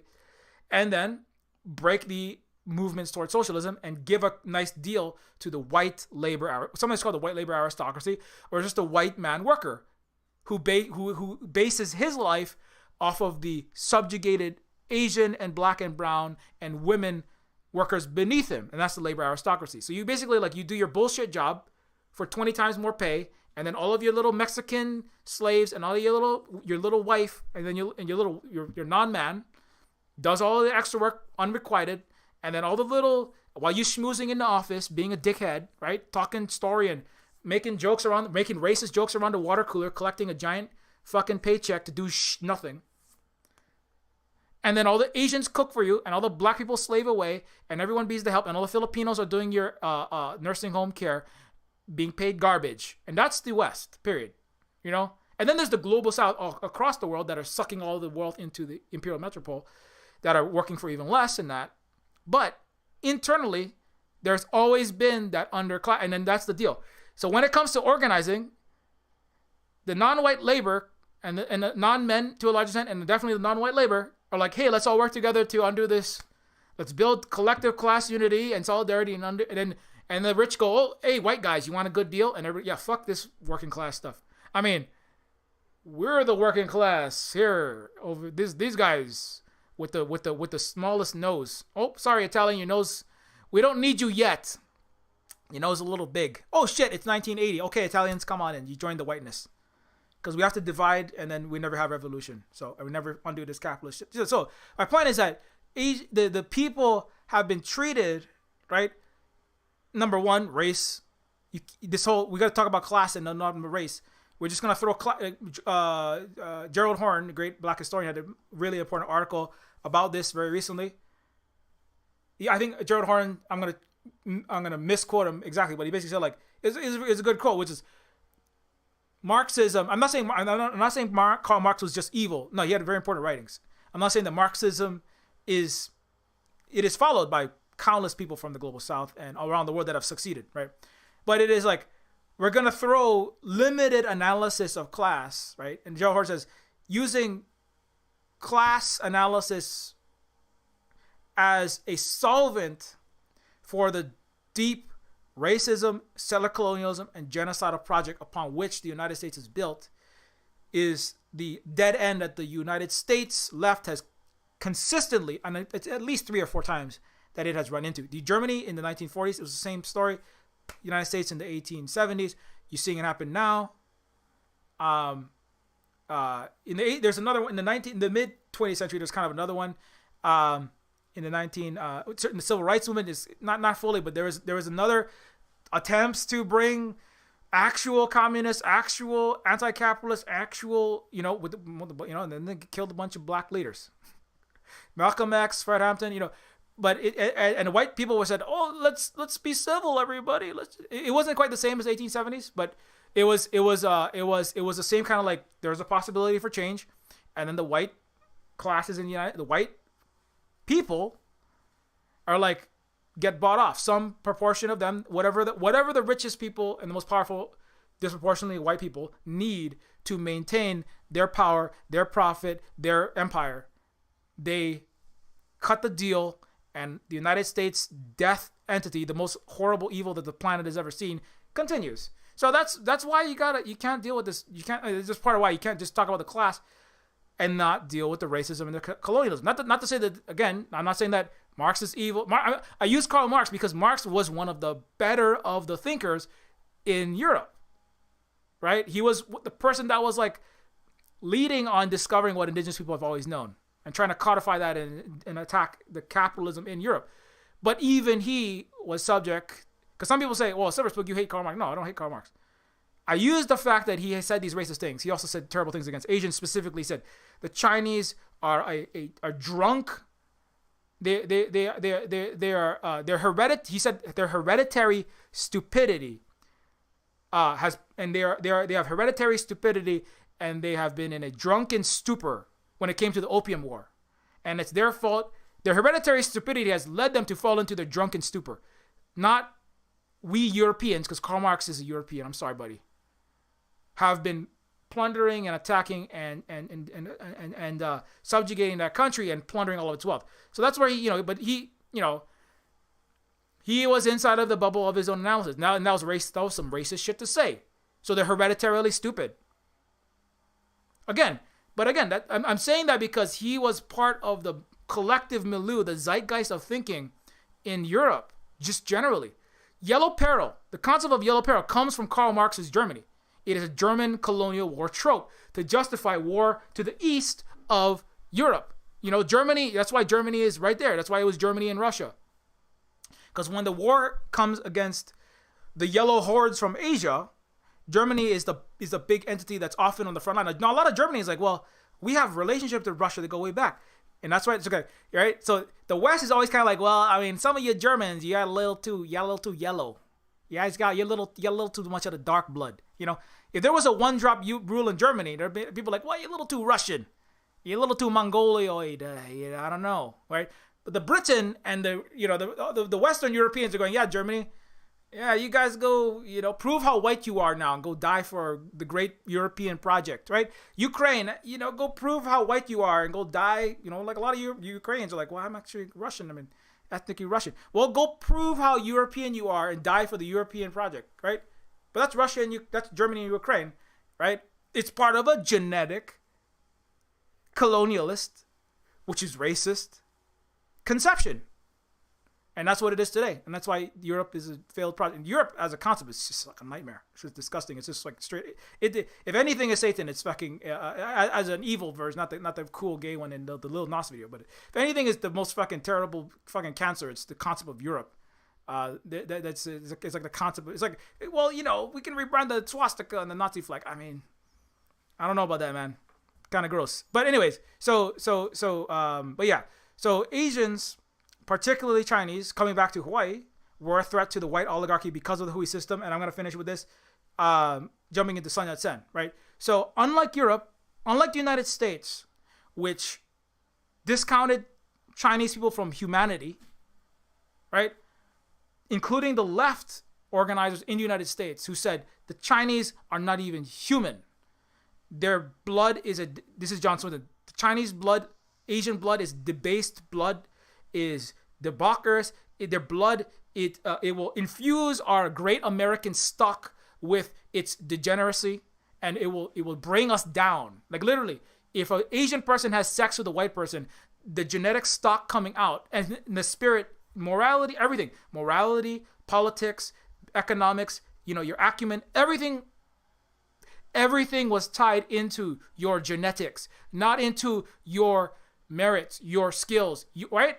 Not tied into who you are and your practices, actually your actions, right? It's your genetics. Even the so-called dialectical thinkers. I mean, again, I don't know what kind of dialectical I don't know. I think it's sometimes in the West, it's just like whatever book I read, that's what I think now. But it's like CNN goes in one ear and it comes out the fucking mouth. It's like CIA propaganda in, CIA propaganda out. It's like, oh, what was the thing the smart person on the TV said? What did the blue check mark say? What the fuck do you have any independent thoughts or what? Jesus Christ! Thought you guys were like the rational, free thinking world. You Greco-Roman descendants. Not too much thinking going on. Mostly just repeating whatever the fuck came in your ear. So, CIA talking points. So, what Hawaii said, no, we will work with people of wherever, right? We will, not the opposite of the Chinese Exclusion Act. We will build, right? We will build worker cooperatives. Everyone, I was listening to somebody talking about building a national, a government-owned bank or like non-capitalist, like the Chinese investment for public banks, right? You only figuring this shit out now. The Hawaiians and the Chinese were doing this shit fucking in the 1850s. The white capitalist oligarchy, Dole, Dole pineapple, sugar barons in Hawaii, Thurston. The Hawaiians and Chinese had a hui system. The word hui is a Hawaiian, Chinese, Vietnamese, and Maori word that means a meeting, coming together, working cooperatively, right? Which is the way that we generally worked, without bosses and without landlords, to, for example, build a Vietnamese diaspora, an Asian, an Asian diaspora noodle shop, or, right, as a hui, or to build an Asian diaspora, like a Chinese noodle shop or a Vietnamese noodle shop, or to have a, trying to find the picture of the, or to build a laundromat, like in Everything Everywhere All at Once. It was a cooperative endeavor, and everyone in the family gets taken care of, like nobody's gonna go, daddy made, daddy has to take 90% of all the wealth and then go buy another Porsche. It's it's a collect, the people, the business is making money, and the people's needs of the family, like Michelle Yeoh and the partner and the kid, and the grandpa, right, are being met by the revenue, in a way that it isn't exorbitantly and grossly privileging a single individual based upon their previous capitalist ownership. Now, I'm not saying that capitalism never happens in anywhere in Asia ever, because certainly that stuff has happened, and but the concept of the hui structure, right, which is the way that Hawaiians also worked. We didn't have bosses and landlords. That's what a luau is, the mass redistribution of all of the wealth of the fish, the poi, all of the products is redistributed according to need at a luau. But anyway, so this is a longer point. But the word hui is a multi-thousand-year-old word and that has spread across thousands of miles, that is understood by multiple billions of people. So China, Vietnam, Aotearoa, Hawaii, there are 400 million plus Austronesians, all the Pacific peoples, 400 million. That word has a meaning for all of them, plus China. Vietnam is 100 million. That's already 2 billion, right? So the concept of hui, and it has lasted for millennia, because Chinese didn't have direct contact with Hawaiians for at least centuries, but that word still means the same thing. I talked to Luna, Vietnamese. I talked to Carl. I talked to other Chinese people. They're like, yeah, that's basically what that means. Shakang Shahui, the common moderate prosperity, right? That's a concept in China where they want everyone to have access to not a huge prosperity, not billions, just a comfortable life enough for them, and everyone gets it. Not one person gets $1 billion and everyone else gets to scramble and work terrible gig jobs and have no healthcare, right? Shakang is so small. Shao is small. Kang, prosperity. Sha is all of the people. Hui, Sha Hui. Let me show you what I'm talking about. But this applies. Shakang Shahui is a concept into Chinese. It's actually an old Chinese concept, but it has been extremely at the forefront recently. Common moderate prosperity, right? Shakang Shahui. Sha is the society, and Hui is them coming together for purpose, right? La Hui is the concept in Hawaii of all of the people together, the nation of Hawaii. It's not a coincidence that the word that means society in Chinese and the word that means all of the society in Hawaii is basically the same word. It's not a coincidence. Reaching Shakang Shahui is a crucial goal for the CCP. Is it achievable? This is not going to load. But moderately prosperous society, right, is a concept that basically also it applies to the entire country level, but I would argue that it also applies at a smaller level. The concept of huiing together, right, applies at a single small business organizational level, a cooperative business at a larger business, like for example, the Huawei entity is 98,000 people working cooperatively without bosses, without landlords, with a less than 1% ownership of the founder, and the vast majority of people own enough so that imagine instead of Jeff Bezos taking $100 billion in one single year in a pandemic, imagine every employee of Amazon getting a $100,000 bonus that year. That's how Mondragon, which is an indigenous part of Spain, I think it's one of the world's largest cooperatives, and It's not in the colonizer. It's not the Romanized parts of Spain. So when I say the Star Spangled Roman Empire, the Basque region where Mondragon is from is the not Roman part that was destroyed and broken and by Rome 2,000 years ago.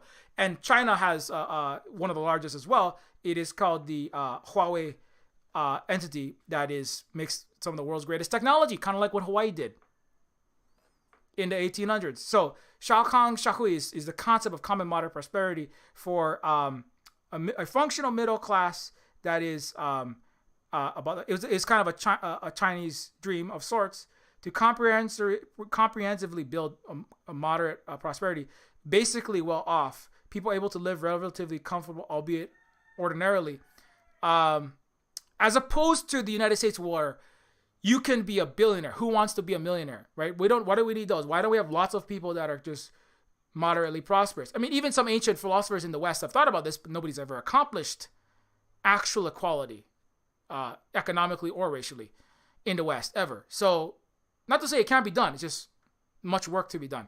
Hui are co-ops. So that same word hui comes here, and I haven't talked about this in about a year. So hui were basically worker cooperatives in Hawaii, Chinese specifically in Hawaii, married into Hawaiian families, hence names like Akana and Akau. So there's very common names. My family is like from Chinatown, and some of the other families.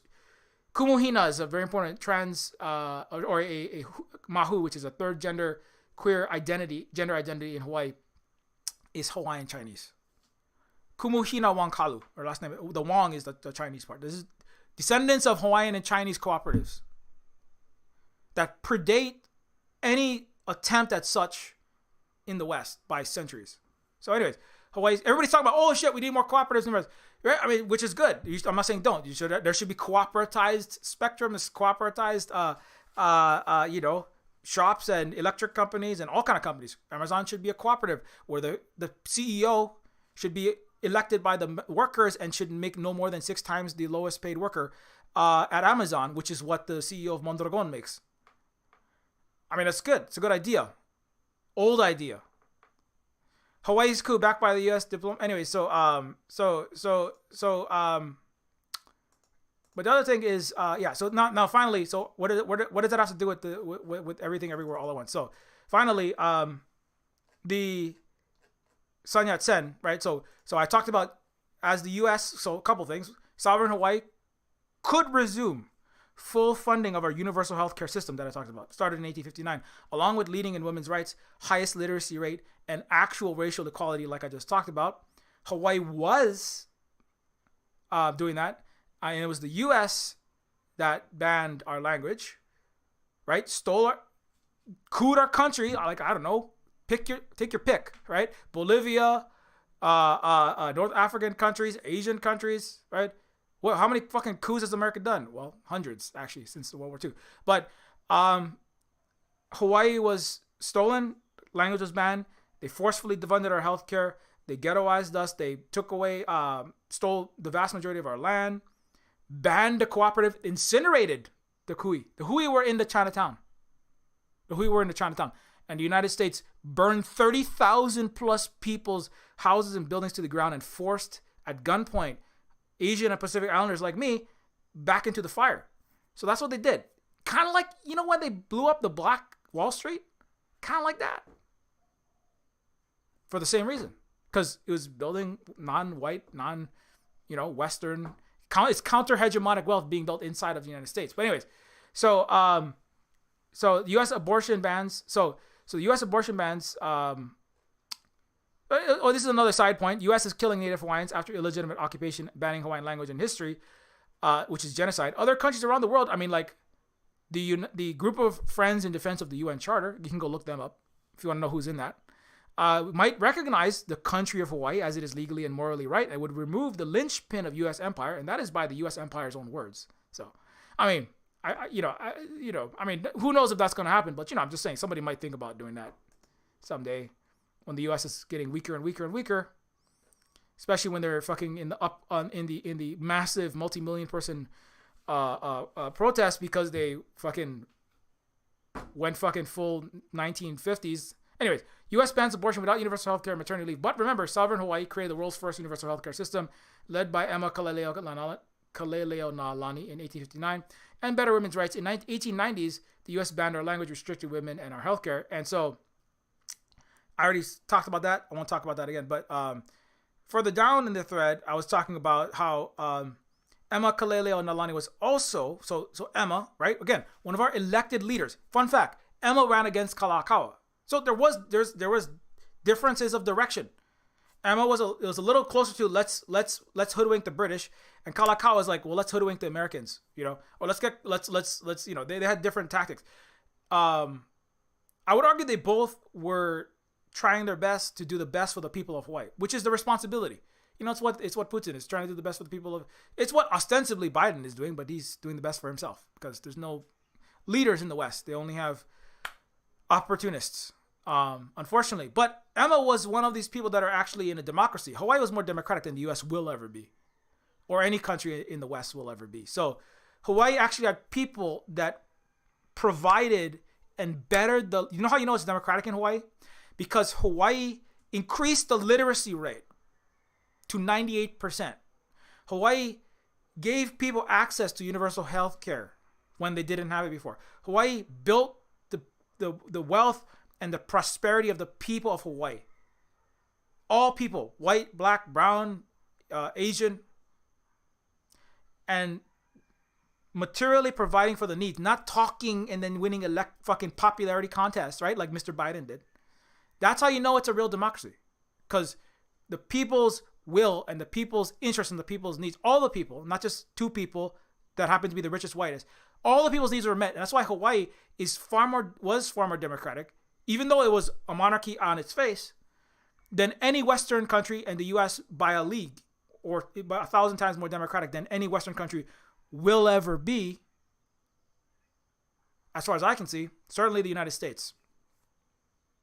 Also, by extension, Emma Kaleleonaalani was an inspiration for Sun Yat-sen. You don't know who that is, you're going to learn a little bit. Father of modern China, which has a legal... he was the father of modern China, which China has legal abortion. So China is already far more women's rights than America, by far. So what is this? No human rights. America, the Chinese, help America. I'm a 10-year-old girl. I'm Naira. Okay, what's an American name that sounds like Naira? I'm Natalie Brown, a little 15-year-old girl, and I can't have women. I can't get abortion. I could die from ectopic pregnancy. Please, China, come in and save me. Oh my God. If China was like America, China would be like bombing the shit out of America just to save, like, the thing is, it would actually be legitimate because people are going to die. Because guess what? If you can't get abortion, there are many cases where you die. So it is a human rights abuse. China still has abortion. China has, they have universal healthcare it's basically accessible. I saw a black person was in China said, I was making 40K or 35K in the US. In China, I'm making like 37 or 33. It's like basically the same. In the US, my rent was like $2,000 a month. Healthcare was like over 1,000, almost 2,000 a month. Food was like 800, 1,000. For my family, it would be more than that. Healthcare everything was off the charts. In China, I'm paying like 200 or less for rent. I'm paying and it's not a bad place. It's just a normal place. Healthcare is like less than 100 or less. Food is like 10 times less. I'm like making almost the same money, but I'm living like 20 times wealthier. My life is so much better. I think it was a black woman in China. I was like, oh my God, I don't know why everybody, this is ridiculous.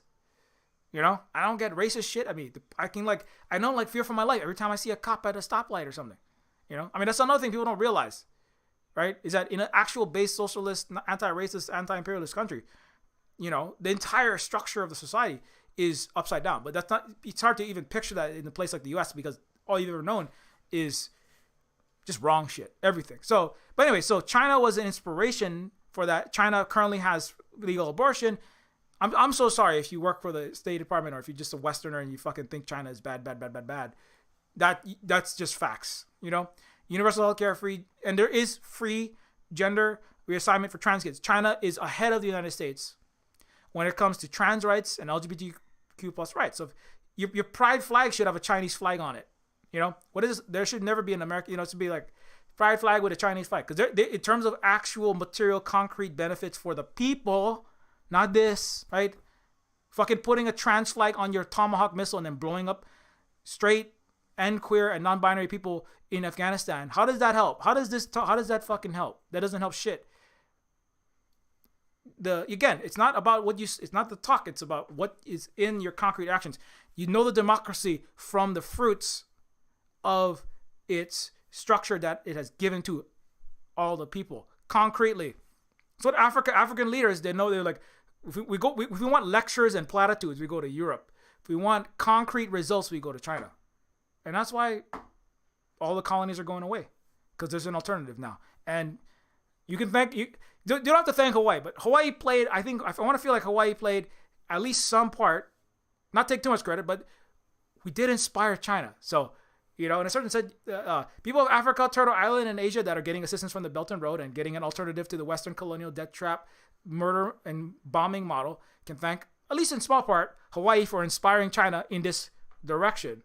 Although China was just really like, I feel like they would have gotten there. But Hawaii did play a role because the father of today's China, Sun Yat-sen, his son, Sun Yat-sen's first Sing Chang-hui. So again, that's the word. You see the word hui? Hui, it doesn't just mean like a narrow thing like a worker cooperative. It can be too narrow. If it's a worker cooperative of John Swindon and racist white guys, that's not a good worker cooperative. That's not wide enough. You see, right? Hui means worker cooperative at a business like a cooperatively owned bake shop or a electric company or a construction company or a cooperatively run bank or a public bank. Could be technically a hui of sorts. Hui can also be a housing cooperative where there are no landlords and everybody collectively maintains the structure as to the best of their ability, according to their ability, and is giving housing according to the need. Right? And nobody's charged exorbitant rent with a threat of police eviction. Right? That's how Hawaiians practice housing people. That's how Vietnamese practice housing people. That's how the Vietnamese cooperative rice farms work, which is government distributed land with housing and the rice farming collectively distributed. It's just like what the villages have always been doing, right? But formally codified inside of the Vietnamese Communist Party's rules inside of the Vietnamese government, which does have disagreement. But anyway, so Sun Yat-sen, the Sing Chung Hui is another Hui, which was, you can translate it to the revived China society.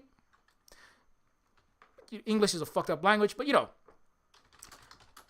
But you could also translate it to the Chinese Revolution, Chinese Revolutionary Action Society, right? The Chinese group to attempt to alter the imperial and colonial and capitalist relationships in China. That was the goal. And also some of the lingering feudal relationships. But a lot of that was colonial collaborators with the Manchu at the time, who were kind of like, I don't know, take your pick, fucking Ghani and Afghanistan. A collaborationist elements in the government of a country, making money from the empire as the people are getting worse and worse off. Does that sound familiar? Anybody from South America? Anybody from Africa? Anybody know any collaborator African leaders who work with the United States, get nice cars and fancy planes and shit, and the people of Africa get poorer? This shit happened. Because I think it's that's part of what that 1.4 billion person in China. That's what was happening. So Sun Yat-sen formed the see where. Okay, now do you see what's wrong with Wikipedia? Do you sing? Do you see what's wrong with Wikipedia? You know what Wikipedia is leaving out? They leave out the fact that Sun Yat-sen, you see what I'm telling you right now? There's a book. You can go read it yourself. It's Sun Yat-sen in Hawaii. Wikipedia doesn't bring up the fact that Sun Yat-sen organized directly out of Hawaii. So, I mean, that's because Wikipedia is a white billionaire libertarian-run CIA operative piece of shit. So, but in this book written by Chinese people in Hawaii, the Sing Chung Hui, let me just find that exact quote. The first political movement to begin the revolutionary process in China was organized from Hawaii, inspired by the country of Hawaii. Okay, so the Sing Chung Hui Chinese Revolution meeting was held on Emma Lane. Okay, so Emma Lane, let's find that. Okay, so Emma Lane, this is Ho Fun was one of the members of this Chinese diaspora movement to stop the humiliation and the subjugation of the entire Chinese people by the British, etc., including the Americans. William McKinley famously said, the president of the United States, right? Mr. McKinley School, the largest school in the legal state of Hawaii, is named because he was the guy who said we should take Hawaii to get our fair share of China, right? Our share of, if you go look up William McKinley and see what he said, right? We must have Hawaii to help us get our share of China. So the United States, insular imperialism, the open door, the China market, the Spanish-American War. So this, all of that, they don't tell you this shit, but this is what it was about. It was about plundering as much wealth as you could take out of the world's largest, most advanced country at the time. We must have Hawaii to get our share of China, right? I mean, yeah, that's from me. So this was what the Chinese people in America being mass lynched, treated as second-class citizens. Talk about your anti-Asian hate. Building the railroads. In China, the U.S. President McKinley, Britain already waging opium wars, sucking trillions and trillions of dollars of silk, tea, copper, everything else they could get out of China. People, coolies. It's a word that basically means slightly more than a slave, but indentured, starvation, wage working servant that can be killed at any time to work on the railroads. The Chinese were brought. New York's wealth is narco trafficker wealth built in New York City. All of your Harvard, Princetons, your Yales, your great fortunes, the Carnegies, the earliest, the Delanos, the Roosevelts, was built plundering China, trying to be like Britain. That's where a lot of New York and Wall Street itself was built. It was indigenous stolen land, black slave labor, and stolen Chinese bodies and resources is the other one they leave out conveniently out of the United States. Now, most of them leave out all the black and the indigenous oppression, but the reality is that the United States has always been doing this, and they've never been called to account for it. But so what was the revived China Society? Started on Emma Lane, right? Emma Lane was named for Emma, the mother of universal healthcare, Hawaiian leader. So this is where I'm trying to connect this together. It was the first step towards overthrowing a Manchu. So it was the first step toward overthrowing Manchu dynasty and a clarion call to Chinese people to rise up and free themselves and build a strong democratic China. November 24th, 1894, a meeting was held at the home of Ho Fun, which was located at Emma Lane, Honolulu. Ho Fun, Sun Yat-sen's good friend, was a leader in the First Chinese Church of Christ.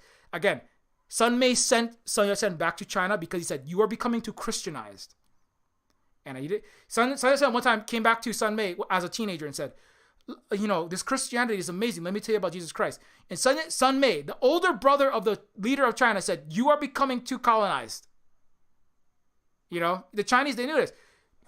James Hong, he got sent back to China when he said, you are becoming too colonized. You have to be sent back. Sun Yat-sen went back to China, had the Christian colonizer bullshit. This is a note to all the Hawaiians and anybody who is worshiping our Lord Jesus Christ from a church anywhere in the Western world, basically, because unfortunately it's deeply fucking tied into the imperial project for the last 2,000 years since the Constantinople. He sent the future revolutionary of China had to be de-Christianized in order to get more clear thinking, because Sun Mei said, I sent you to the Hawaiian school so that you could learn the best from the Hawaiians. This is you see how complicated this starts to get? But the Hawaiians themselves knew we have to practice Christianity, but be careful. Don't be hoodwinked. The Christianity that they're bringing is what they bring. That is what they have killed and genocided millions of indigenous people on. Look at what the Catholic schools are doing in Canada. The Hawaiians knew this. They were showing Christianity so that they could maintain, not get destroyed and colonized and brought into the British Empire. And Sun Mei said, you don't be led into believing that their Christianity is as pure and as good. You have to show the Christianity when it's convenient, but make sure you don't forget who you actually are. You are not a white Christian, British or American person with yellow skin. You are Chinese.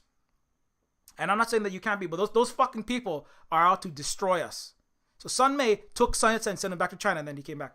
So anyways, but it's complicated. So some Hawaiians still think that they're fucking Christian. I'm not saying you can't be Christian, but you have to understand actually what Christianity is, its actual history, how it has been used to destroy and genocide so many billions in the context of Euro colonization. So you can't just be like, oh well, it's just a book. It's not just a book. That's how Hawaii is not fucking where it is. That's how Hawaii doesn't have universal health care and it's not independent right now. Too many Hawaiians are fucking Christian brain colonized by your little fucking Jesus Christ. Jesus Christ is my vaccine. Literally, the places where Hawaiians have died due to COVID-19 is the places with the most churches. Jesus is gonna vaccinate me from Jesus and Kalo will fucking vaccinate me from the COVID-19 and then they're all dead. It's very sad, but that's reality. So yeah. Ho Sun's good friend was a leader in the first Chinese Church of Christ. Anyway, so this is a long story. I'm gonna just cut it off because it's already too fucking 40. So what I wanted to get is that Sun Yat-sen. Read some more of this book if you want to learn more about this. This is not the be all end all. This is just a book written by Asian people in Hawaii who are connected to the leader of the revolution, the first beginning, not the revolution. It's an ongoing process, but the person who lit the fire into founding what would later become the modern Chinese, the People's Republic of China. So Sun attended Iolani School. Most of the students were Hawaiians.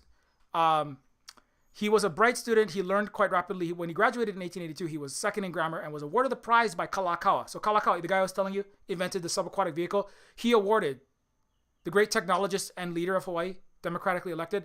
Kalakaua awarded Sun Yat-sen second in grammar at Iolani School. Anglican school, right? But it was Anglican school. But part of that was so that the Hawaiians could get closer to Britain, which is what Emma did. Emma was a close friend to Queen Victoria. But I would argue Emma related with Queen Victoria and then used her connections to maximize the benefit to the Hawaiians while not practicing the abusive feudalism. Queen Victoria famously said, Emma is quite she is very Queen Victoria, the Queen of England, said, Emma, this leader of Hawaii, she is very pleasant. She has such a wowing, amazing personality and presence. She is dark, but not too dark. Certainly not black. She is no darker than any Indian. So what was that? What was that? This is Queen Victoria writing about her friend. Well, this Hawaiian lady, she's dark, but it's not too bad. What kind of friend? What kind of friend is that? How close of a friend is that? Actually, it's more like, it's like you ever been a black person with a mediocre white boss who's kind of racist, but you like kind of want to keep your job and you're like gotta do things and say things because they got power and you got to do whatever you got to do to survive. Oh yeah, no, you're a really smart boss. Yeah, I don't think Emma liked being called you're dark but not too dark.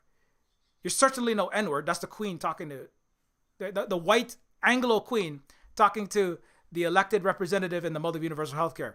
You're not too black. If you were any blacker, I wouldn't be your friend because that would make you like basically the devil. But I mean, you're just a little black. You're just a little bit dark. You're just a little bad. Anyway, I find it difficult to believe that she was very, very close friends. I think that she was playing the Queen of England. So anyways, Sun Yat-sen is fifth from the right. Sun Mei, his brother, was a rancher in Maui. Hawaii had a prosperous Hui worker cooperatives. So this is Sun Yat-sen is the father of modern China, is fifth from the right. Sun Mei, his older brother, is the fourth. Fifth from the left. Sun Mei was a rancher on Maui. Between Hawaiian and Chinese, when the U.S. and West treated them as kuli. Kuli means servant labor. It's for Asians. It is like a very it is a very triggering word. I know for a lot of people. I know Luna was like, oh my god, I know that word. That's what they call us when they threw food at us and treated us like little animals and servants. Servant labor. The U.S. and West mass Asians banned them from all but women's work, laundromats, and restaurants. So again, that's what's important, right? Hawaii did not ban Asians to only women's work and then audit them and treat them like shit, like the way that the white U.S. government agent is attacking the Chinese businesses, which are already having a hard time trying to get them rid of, right? Actually, like that part of it, there's a whole thing you could do just on how the U.S. and the West have targeted Chinese businesses. Like I've already elucidated a bunch of this, but so in Hawaii, unlike the going bankrupt laundromat operating Chinese family in Everything Everywhere All at Once, in Hawaii, there were prosperous ranchers. You could be a rancher. You could run an electric company. You could invent things. You could do whatever you wanted in Hawaii. Asians were allowed to do whatever they wanted, and they were not mass lynched, and they were not attacked the way they were in the racist capitalist United States, right? And so that's part. You see, some people say Sun Yat-sen was inspired by Christianity and civilized Britain and America. No, I absolutely disagree with that. This is nonsense. If Sun Yat-sen went to California, he would be slaving away cooking Rick Deckard's fucking noodles, man. He'd be living in a shit hell. He'd be getting fucking mass lynched. If Sun Yat-sen went to New York City, he'd be called, you CCP chill, or he'd just be getting shot and killed like they're still getting killed in New York City. Pushed into subways, stabbed, shot into restaurants. No peep. Hawaiians did not allow such behavior. Sun Yat-sen was inspired by racially equal treatment, advanced technological civilization, and actual existing socialism under the projecting diplomatic extreme proficiency under an imperialist structure. That's what Sun Yat-sen was inspired by. But the West, we're reading this in English, it's written in a bullshit educationalist society, so you have to read a lot of things between the lines. So I know you don't have I don't have everything I'm saying. You have to read through a lot of bullshit written in Wikipedia and American history books and Western history books. But the independent kingdom, but then you suddenly see it come through very clearly. Sun Yat-sen, Sunmei would later sell all of his holdings, everything he had, all of his ranch, all of everything that they had built in Hawaii, sold everything. So he was not just doing this for money. Sunmei sold everything he had, put it into the revolution to save the people of China from colonial and imperial oppression. And a lot of people died. A lot of the Asians, they went to China and they fought against the Manchu and the colonizers that backed them, and they got themselves killed. So Sunmei and Sun Yat-sen both went back. Sun Yat-sen spent years in Hawaii as a student in the 1870s and 1880s. Sun used the independent kingdom of Hawaii as a model to develop his vision of a technologically modern, politically independent, actively anti-imperialist China. Those words are all like, oh my God, I can't handle this. Everybody's all running, screaming in the West. That's like, if I say that, I'm going to lose my job at my university. And if I actually do that, I'm definitely going to lose my job. If I say anything nice about China.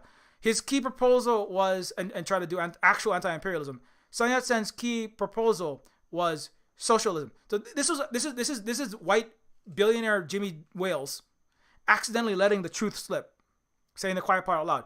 Hawaii was a socialist, independent, technologically modern, politically independent, anti-imperialist country. That's what's being said there. Okay, and so Sun Yat-sen is now you're never gonna find that written anywhere. Nobody's gonna talk about that sentence I just read you. They accidentally let it slip, because people are too racist and full of bullshit. Hawaii, they're not even gonna admit Hawaii had any successes. Nobody's gonna talk about 1800s Hawaii, right?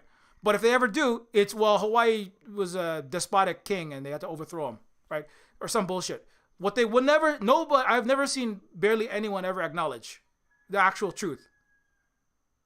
Because everyone works for a university, a corporation, a state, an NGO in Hawaii, and most of them in Hawaii, and most of them in the United States and Canada. Everywhere speak English. So I don't work for nobody except for the Silver Spook Hui. Like Sun Yat-sen's Hui and the La Hui. I only work for you. You give me people who want to hear what I have to say as an independent journalist, I guess. As an independent person, I don't work for it. Because if you say this at university, you're going to lose your job. You're going to lose your tenure. You're going to lose everything. And we're going to bring you back, and they're not going to read your book. Not going to let you fucking flaunt your book at some stupid ass. We acknowledge the indigenous people, and then we sit on the indigenous people land at a university convention. That's why I can say this shit. And that's why clowns that work for Toronto University cannot. Because they're a bunch of fucking ass clowns that need to pay their mortgage. But, get out of Toronto. It's a dying city. It's got a fucking racist piece of shit capitalist mayor. The independent kingdom of Hawaii was a model for technologically modern, technologically modern, not living in the woods, Not just frolicking with no technology, not understanding nature, yes. Respecting nature, yes. Balancing nature with human needs, just like China does today, just like Vietnam does today, the most green countries in the world. But not just like being pre-technological. Try go to a village in Xinjiang or Hubei or wherever and tell them, hey, stop riding high-speed rail and go live in the jungle like you did 2,000 years ago. Fuck you. Hey, white people, go back and, live in a hut like Europe lived in 2,000 years ago. When every German Green Party member, every Canadian vegan, raw vegan, animal tuber, fucking anarcho prim, you white people, every white person, go back, live like you lived 5,000 years ago, and then we'll think about it. Okay, that would actually help a lot, because then we'd be able to get shit back on track while y'all go fucking go live like a pretendian in the fucking jungle. I'm not saying that living in the jungle is bad. I'm saying like living in a modern civilization with technology does not make you no longer Hawaiian, no longer indigenous, no longer Cherokee, no longer Anishinaabe, no longer whatever. That is part of the racist prison and colonial prison that indigenous people in North America are often put in. The Bolivians refuse to live in that prison. And that's what North America is scared of. That's what racist white Canadian ANPRIMs are scared of. And that's what racist white liberal and conservative everywhere are scared of. Because they don't want indigenous people to become like China inside of North America. Because, oh shit, what are you going to do? You guys are fucking failures. And then, well, I mean, it's actually going to be good. But you just won't be able to rule over everyone else. But Hawaii was what Turtle Island, all of it, will be someday. Because there is no other option. Because there's no future for colonial capitalist racist bullshit. It's going to destroy the world. So the easy way or the hard way, it's going to be an indigenous future. So you just take your pick. Get right now, and it's be easier for white, left, right, and center people in North America, and also people who are, black, brown, or whatever, and their collaborators. Hey, get right with your own people. Stop fucking being a Kamala. Stop selling out your own people. Get right now, and it's going to be easier, or get right later, and it's going to be real hard. So, but the key proposal was socialism from Hawaii, inspired modern China. There's another picture of Asians and Hawaiians intermarrying. Hawaiian and Chinese often intermarried, the threat to white oligarchy, because I already said that, so I'm not going to say it again. But that's another picture of the Hawaiian and Chinese intermarrying. Hawaiians didn't ban the Chinese language. Chinese didn't ban the Hawaiian language. Hawaiians didn't force the Chinese to work for 5 cents an hour to make the Hawaiians poi in the patch. And the Chinese didn't make Hawaiians work for 5 cents an hour. But you know who did do that? White capitalists like Dole and Thurston, Dole Pineapple, and the white sugar barons. So again, capitalism and racism and whiteness all came together with the colonialism. Not to say they weren't collaborators, and they aren't still, but they have come together, and they all gotta fucking go together. So, the end. Sorry, that's not the best way to end it. Oh yeah, but at the very end, there's a scene where actually, in Everything All at Once, there's a scene where the main guy comes in. Daniel Daquan. I'm sorry if I'm saying his name wrong. He comes back in a suit in an alternate version of himself, right? Let's just say another version of his life. And in another version of his life, he instead of being a poor laundromat owner with his wife, he comes back as a well-to-do Chinese businessman, and he says, but he is not married. He doesn't have a partner.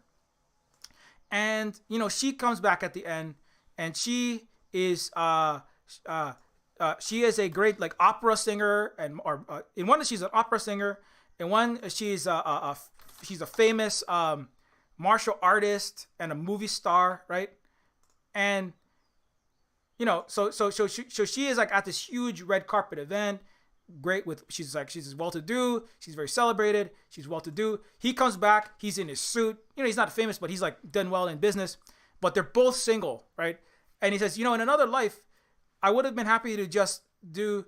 And she's all and she kind of dumps him again. He's like, in another life, I would have been happy to just do laundry and taxes with you.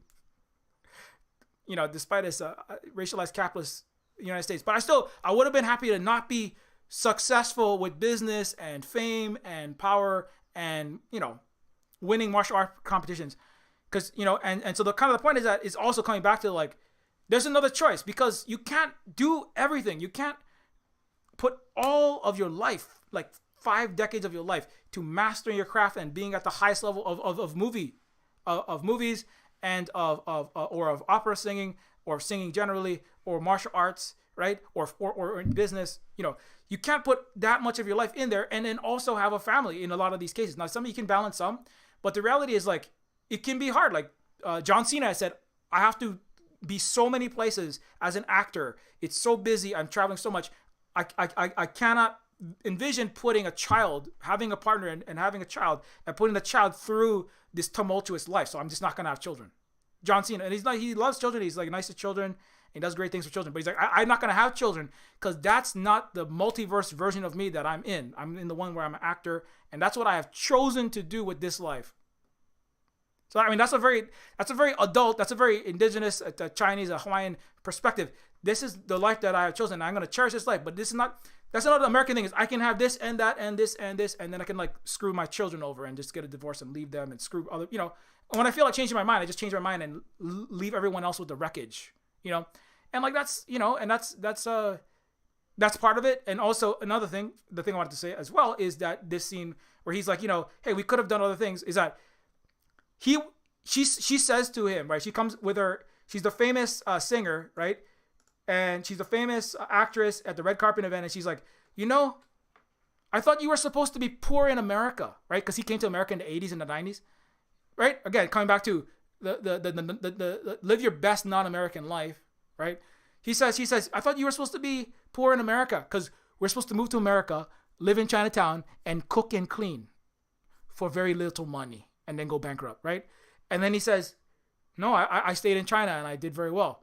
I was successful in business, and I built a moderate prosperity for myself in the communist socialist China in 2022. And I work for Huawei Cooperative, and I make $120,000 a year with the bonuses that are not paid to the CEO. I don't know what he does, right? But he's better off. Every Chinese person, most Chinese people are far better off staying in China, certainly now, than ever they move to America. They're all going, what the hell do we move to America for? To be fucking lynched and making poverty wages, and then get audited by racist white ladies, be killed by sad white dudes. You wanted to take off their aggression, burning off some steam, and then get come after by fucking racist white auditor ladies trying to destroy our businesses. What the hell did we come? We should have stayed in China and make good money and had careers and do whatever we want. Kind of like in Hawaii, where Chinese people could have a great business, right? And do whatever they want. In China, they were all being subjugated and fucking mass opium addicted and enslaved. In Hawaii, and then taken on a boat, shanghaied, and brought to America to build railroads. In Hawaii, they could be whoever they wanted, which is why Sun Yat-sen said, I got to bring China back. I got to bring us to where Hawaii is, where we can be in a common, moderate prosperity, whoever we want. Not go to America and be oppressed, women's work, underpaid laborers cooking their cheap chicken and their cheap noodles, right? So that's very important, because that's where China is. China is kicking America's ass now. So it's the end. China is doing very well. So if you don't believe me, you can go look at some normal statistics and read the Chow Collective articles and other stuff like that. But finally, this movie is very good. I've been talking too long, but go watch it. It's very funny. It's hilarious, and a lot of the fight scenes remind me of Jackie Chan a lot. It's a comedic fight scene. So, but I gotta get out. I'm like way over time. Okay, yeah, it's already 3. Okay, thanks very much everybody for listening. Neofeud is a game. You can find it on Steam. It's also on sale. Yeah, it's on sale. So don't forget you can get it on sale if you've been waiting for it. It does support everything that we do here at the Silver Spook Cooperative / Housing Cooperative, and also you can check out if you play it. Don't forget to leave even a very short review. It helps us get the game recognized in the Steam algorithm, so people can find the game when they're looking for games. You can also check out Neofeud. Neofeud is a game that's on itch as well, and it's also Windows, Mac, and Linux available. It's also on sale there as well, and you can give the maximum revenue to us when you become maximum revenue when you get it on Steam. All right. You get the maximum revenue when you get Neofeud on itch. I'm sorry, I'm all talking too long, but Neofeud is sorry. You can also get Decolonators, a game where you kick capitalist colonizer butts out of Vietnam, made by myself and Luna Oi, and it's only $3, and it's a retro arcade game. So if you like Contra and you want some base shit in your game, if you're like not a fan of capitalism and colonialism and you want to see the actual history playing out in video game, check out Decolonators. Unlike Call of Duty, you can actually learn true things in a video game. So, Woman is also a book by Holly Argent. Speaking of this sad events this week, right-wing evangelical, anti-choice Protestant Christianity. It is not meant to be a historical retelling, but it is a work that is a kind of examining the Bible and Christianity itself from the perspective of Mary, and it is a very interesting and fun read, and it is also short. It's like 2,000 words, so you can read it pretty quickly, and it's free, and you can also throw us some money if you want to help us out when you pick it up. Also, don't forget to check out okay, so also if you want to help us, you can also go to patreon.com /Neofeud to become a Patreon patron. So we got a few this week. Thanks so much to the new patrons. But when you become a patron, you get access to the Silverspook Discord, Silverspook updates, and you also get the knowledge that you're helping us continue to do the education work that we try our best to do here, as best as we can manage it. We are trying our best, but consider how much is the Silverspook streams worth to you in terms of entertainment and education. Hopefully, we're trying to do a little bit of both. $1, $3, $5 a month, whatever you can afford. Thank you so much to the new. Sorry, computer's going a little bit slow. Thanks a lot to the new patrons, including Ab Mo, Ann Rust, William Da Silva, and Sabrina Webb. Let me just make sure I have added. Pretty sure I didn't add one of these here. I'm pretty sure the Ab. How do you spell that? ABM0. Okay. Thanks a lot to you. Thanks a lot all these people on the list as well. Everyone on this list is awesome. Everyone on this list is based. When the indigenous socialist future comes, hopefully the easy way, but if it comes the hard way, these people will be on the good list and they won't have to they won't have to do as much hard way reparations, let's say. So that's that's not a threat. I'm just being silly. But also, don't forget you can check out Silverspook at Mastodon. Oh my God, I got too many. I broke my computer. Got too many tabs. Way too many tabs. Too many tabs. Then I got so many tabs they don't want to close.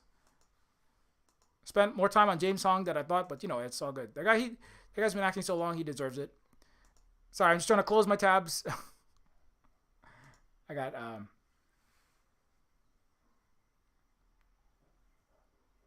too many tabs. Also, U.S. Army, what? You see, you can't even go onto the Blade Runner fandom before you get Imperial recruitment to the Stormtroopers ads. What the shit? Follow at Silverspook Games at Octodon.social or Silverspook Games at Mastodon.social for the personal takes, and the Mastodon is the game stuff. I also make games. The main thing is making games. You think, oh, Silverspook, how do you get time to learn all this stuff and then come up with streams that last 4 hours? And it's like, well, I don't know. I time travel. Maybe I have a multiverse switch on my ear, and then I just dig a booger and stick it up my butt and do something random, and then I teleport alternate Silverspooks into my head. No, I wish I had that. I really do, but I don't. But what I can tell you is that follow at Silverspook Games at Octodon or Mastodon, because Octodon is a decentralized, non-capitalist, federated, open source social media platform that has Twitter, but without billionaires and Wall Street moguls and Silicon Valley big tech clowns and DC think tank assholes deciding what you see and what you don't see. However, while we have access to the Death Star's satellites, you can also follow at Silverspook Guy for my personal takes and opinions and stuff like that. And you can follow Silverspook Games minus the E in silver for the game-related stuff. So when Neofeud goes on sale, when Neofeud 2 comes out, I'm currently working on another game that's within the world of Neofeud 2. It's probably going to be like a shorter mini-game as part of the Neofeud 2 universe, and that I'm going to try to put that out as soon as possible. Oh, yeah. I don't know if I showed it, but yeah. Also, You can listen to if you like what I just said today, you should listen to this song. It's called "You're Going to Hell." Just chilling, you'll be fine. It's about everything I'm talking about. So it's a song about demonic forces that make you take a bath, infernal mandates to make you wear a mask, no freedom to spread plague or smell like shit.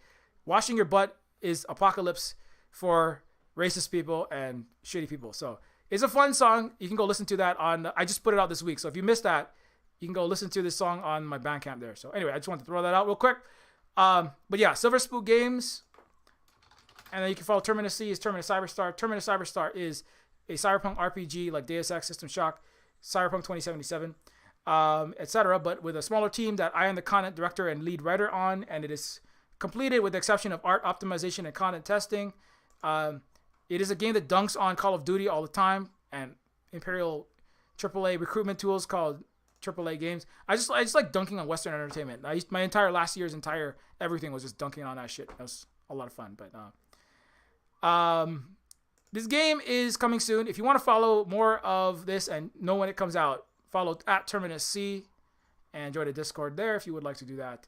Also, you can follow _1983. Positive Synergy is another native wine educator and somebody trying to re-educate themselves on their own history and culture and language, learning the language, trying to save Koloa, shut down Red Hill, where the U.S. military is poisoning our water, protecting Mauna Kea, and returning names, all this other important action of returning names to the original Hawaiian names away from undoing the colonizer erasures. And Positive Synergy also puts out music, including positivesynergy.bandcamp.com, where you can get Perfecting Perfection, the first chapter, with songs about indigenous struggles, land back from a native Hawaiian perspective, being a good comrade, and other life experiences reflected through really great songs and with very important messages in them. And you can get that, support Native Hawaiian, do land back, and pick up the album and share it with all your friends. So anyways, you can also follow Holly Argent at the Tech Fairy. Holly is the mod, VA, and partner for myself, producer and writer for Zion Attack, which is used to be the Lullaby Lounge. It is now called The Summoning. It is a variety show of mischief, miscellaneous misfits and monsters and music. And it's also an ACAB, and it's also a show that is every Tuesday at 8 o'clock Eastern Time on Twitch. And Holly's also the mod for Magic show called Magic Storytime, and is the writer of the books like Woman, like I said earlier, and primary caregiver and parent to two Keiki or children, which is, I gotta say that again, but nothing would work at Silver Spook Hui if Holly didn't do this work. So if Holly ever goes on strike, there's not gonna be any more nothing. No Neofeuds or no games, nothing. So Holly is an integral part to all of that stuff. So yes, so we have to. So a special thanks to Holly and all the care work and all of the other household management work that colonization would like to make us not acknowledge. Anyway, thanks very much. And also Hawaii's closed, yes. And I mean, that's it. I already thanked the Patreon patrons. Thank you so much. Until next time, keep your marriage polish. Be excellent to each other. Don't randomly pick a piece of chapstick and eat it, or pick off old gums stuck underneath a desk and eat it. That's a weird thing to do. But I mean, if you gotta get skills from other multiverse parts of you, I mean, I guess you gotta do what you gotta do. And also, just be nice to people. And thank the next Asian person that cooks you some food. That's important work as well. Anyways,